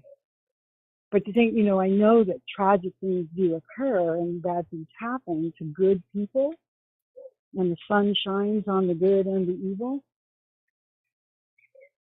Uh-huh. And then my other thing that I wanted to say was that I know that Jesus reigned, and at first it kind of made me sad. I thought, oh no, Jesus reigned without me. And then just looking at all the Tartarian buildings and all the buildings and learning more and more and more about it, starting to understand the reign, the coins, we can't deny it. Mm-hmm. And a lot of my Christian friends they think off my rocker. Finish him. But yes, so amazing. Say the last part? Pardon? I didn't hear what you said at the very end. Oh, I said it's just so amazing. Oh, yeah. I mean, it's just an amazing awakening, and to see this truth that, in studying the Bible and teaching the Bible all these years. I'm going to be 60 in February, and wow. I mean, to just now get this and to really see the unveiling of all these lies and what they've hidden from us and trying to hide from us. If everyone knew that Jesus reigned already, we'd know what time it is. We would understand the times. And that it says that even right in the Bible. Right. And all these signs are telling us that it already all happened. It speaks in past tense even. Okay. Well, thank you for that. I appreciate it. I'm going to let you go, but appreciate the call and tell your daughter hi as well. Again. Okay. And thank you so much for doing what you do, Jaron. Thanks. I really appreciate that. Later. Okay. We've got. Blessings to your family. Okay. Was that to me? I am Legend full service. I'm calling out about is God of Old Testament. All right. 3:30. Welcome to the show. 330. Hello. Hello. What's going on? Go ahead. Hey, how you doing? Good. Good. You seem like you're going fast. You want me to go fast or what? No. I mean, you can. I put your 2-minute clock on, so try and keep it there. Okay. I don't watch a lot. I do watch. I see the NASA stuff you do. I appreciate you being a YouTuber. I'm glad you show your face as well. Thank you.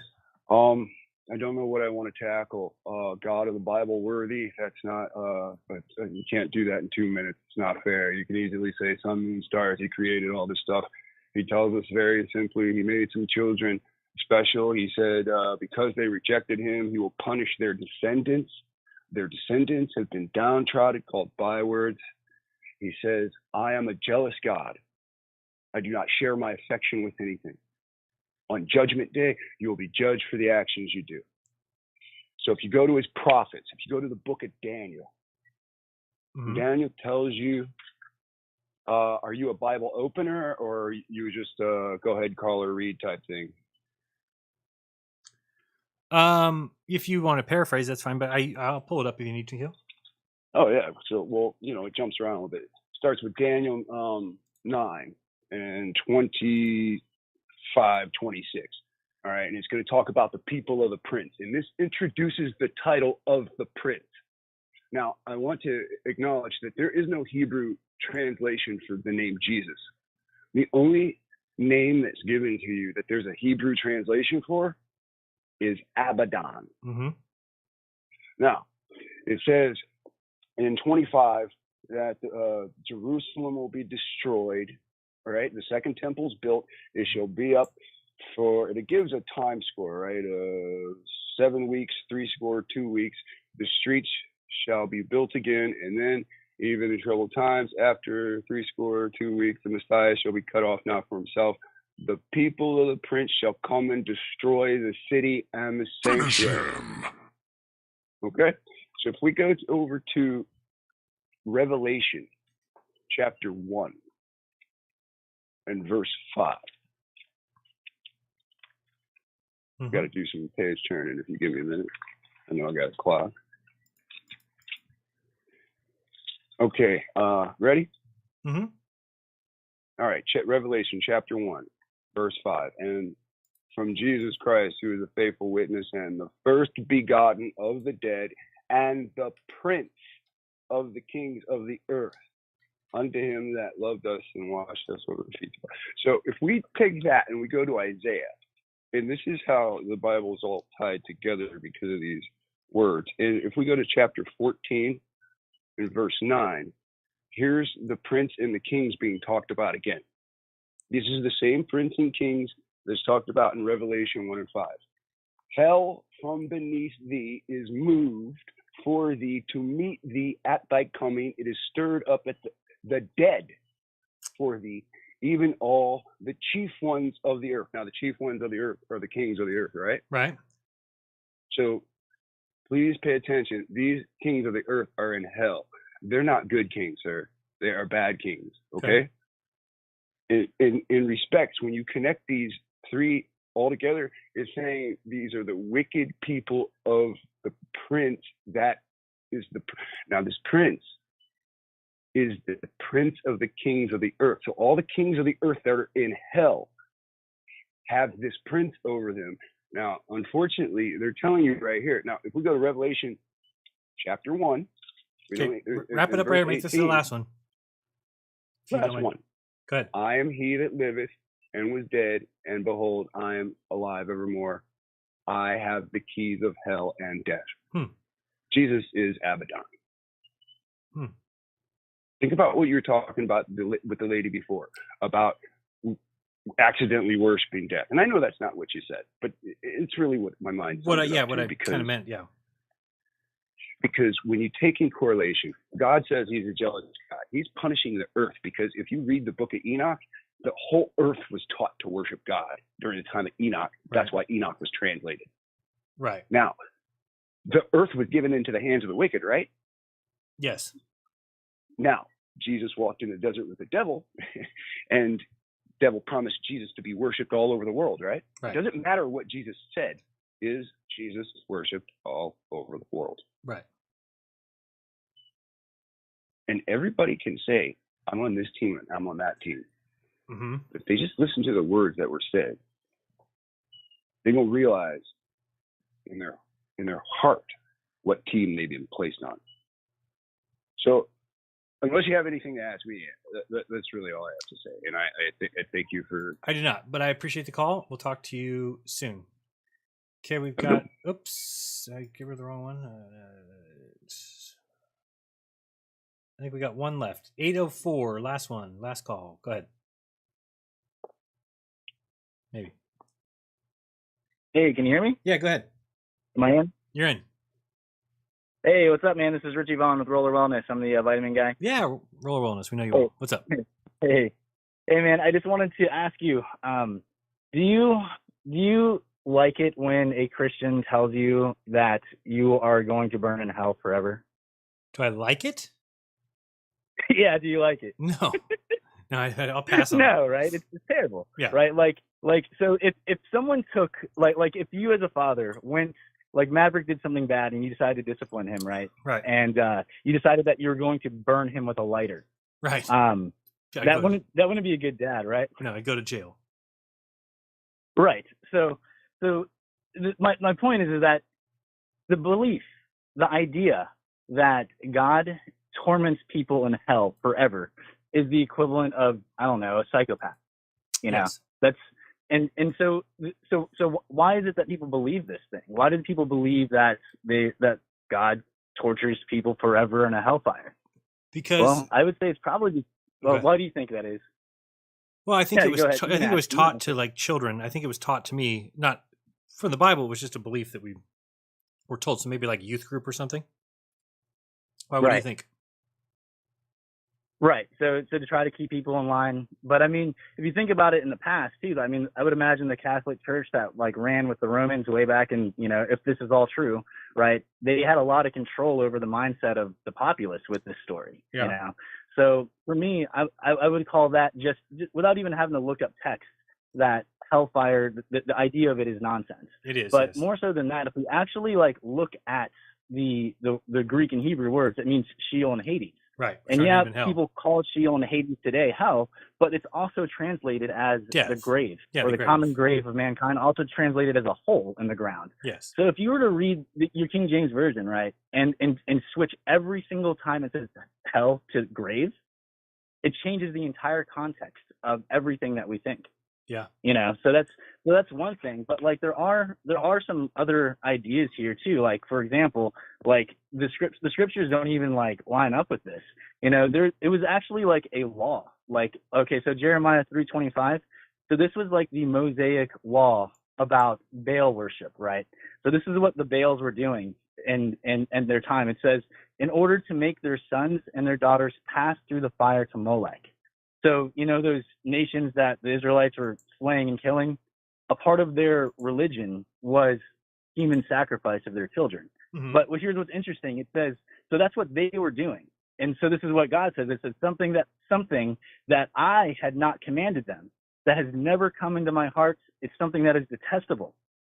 So it's basically Mosaic law that God is not for burning people. And so this belief is a belief that's been built upon by really, I mean, the mix of Christianity and pagan teachings. Yeah. And here's another really easy way to like get on the other side of this is just like Genesis 1. It's like the God said, like, what did he say would happen to Adam if she ate of the fruit, or Adam and Eve? Like, what would happen to them if they did it? What did it say? You know, they would know the difference between good and evil. Oh, what he told them, I see what you're saying. What's the actual punishment? That they will die. Surely, you will die. Surely right? they will die. So, is there anything else added to that? Not that I remember. Why? What's the penalty? Right. Well, my point is that the penalty is death. Death is the end. Right. It doesn't say like you're going to go to hell after you've been penalized. No, I don't think the Old Testament had any belief in that. They didn't have any belief in heaven or hell, right?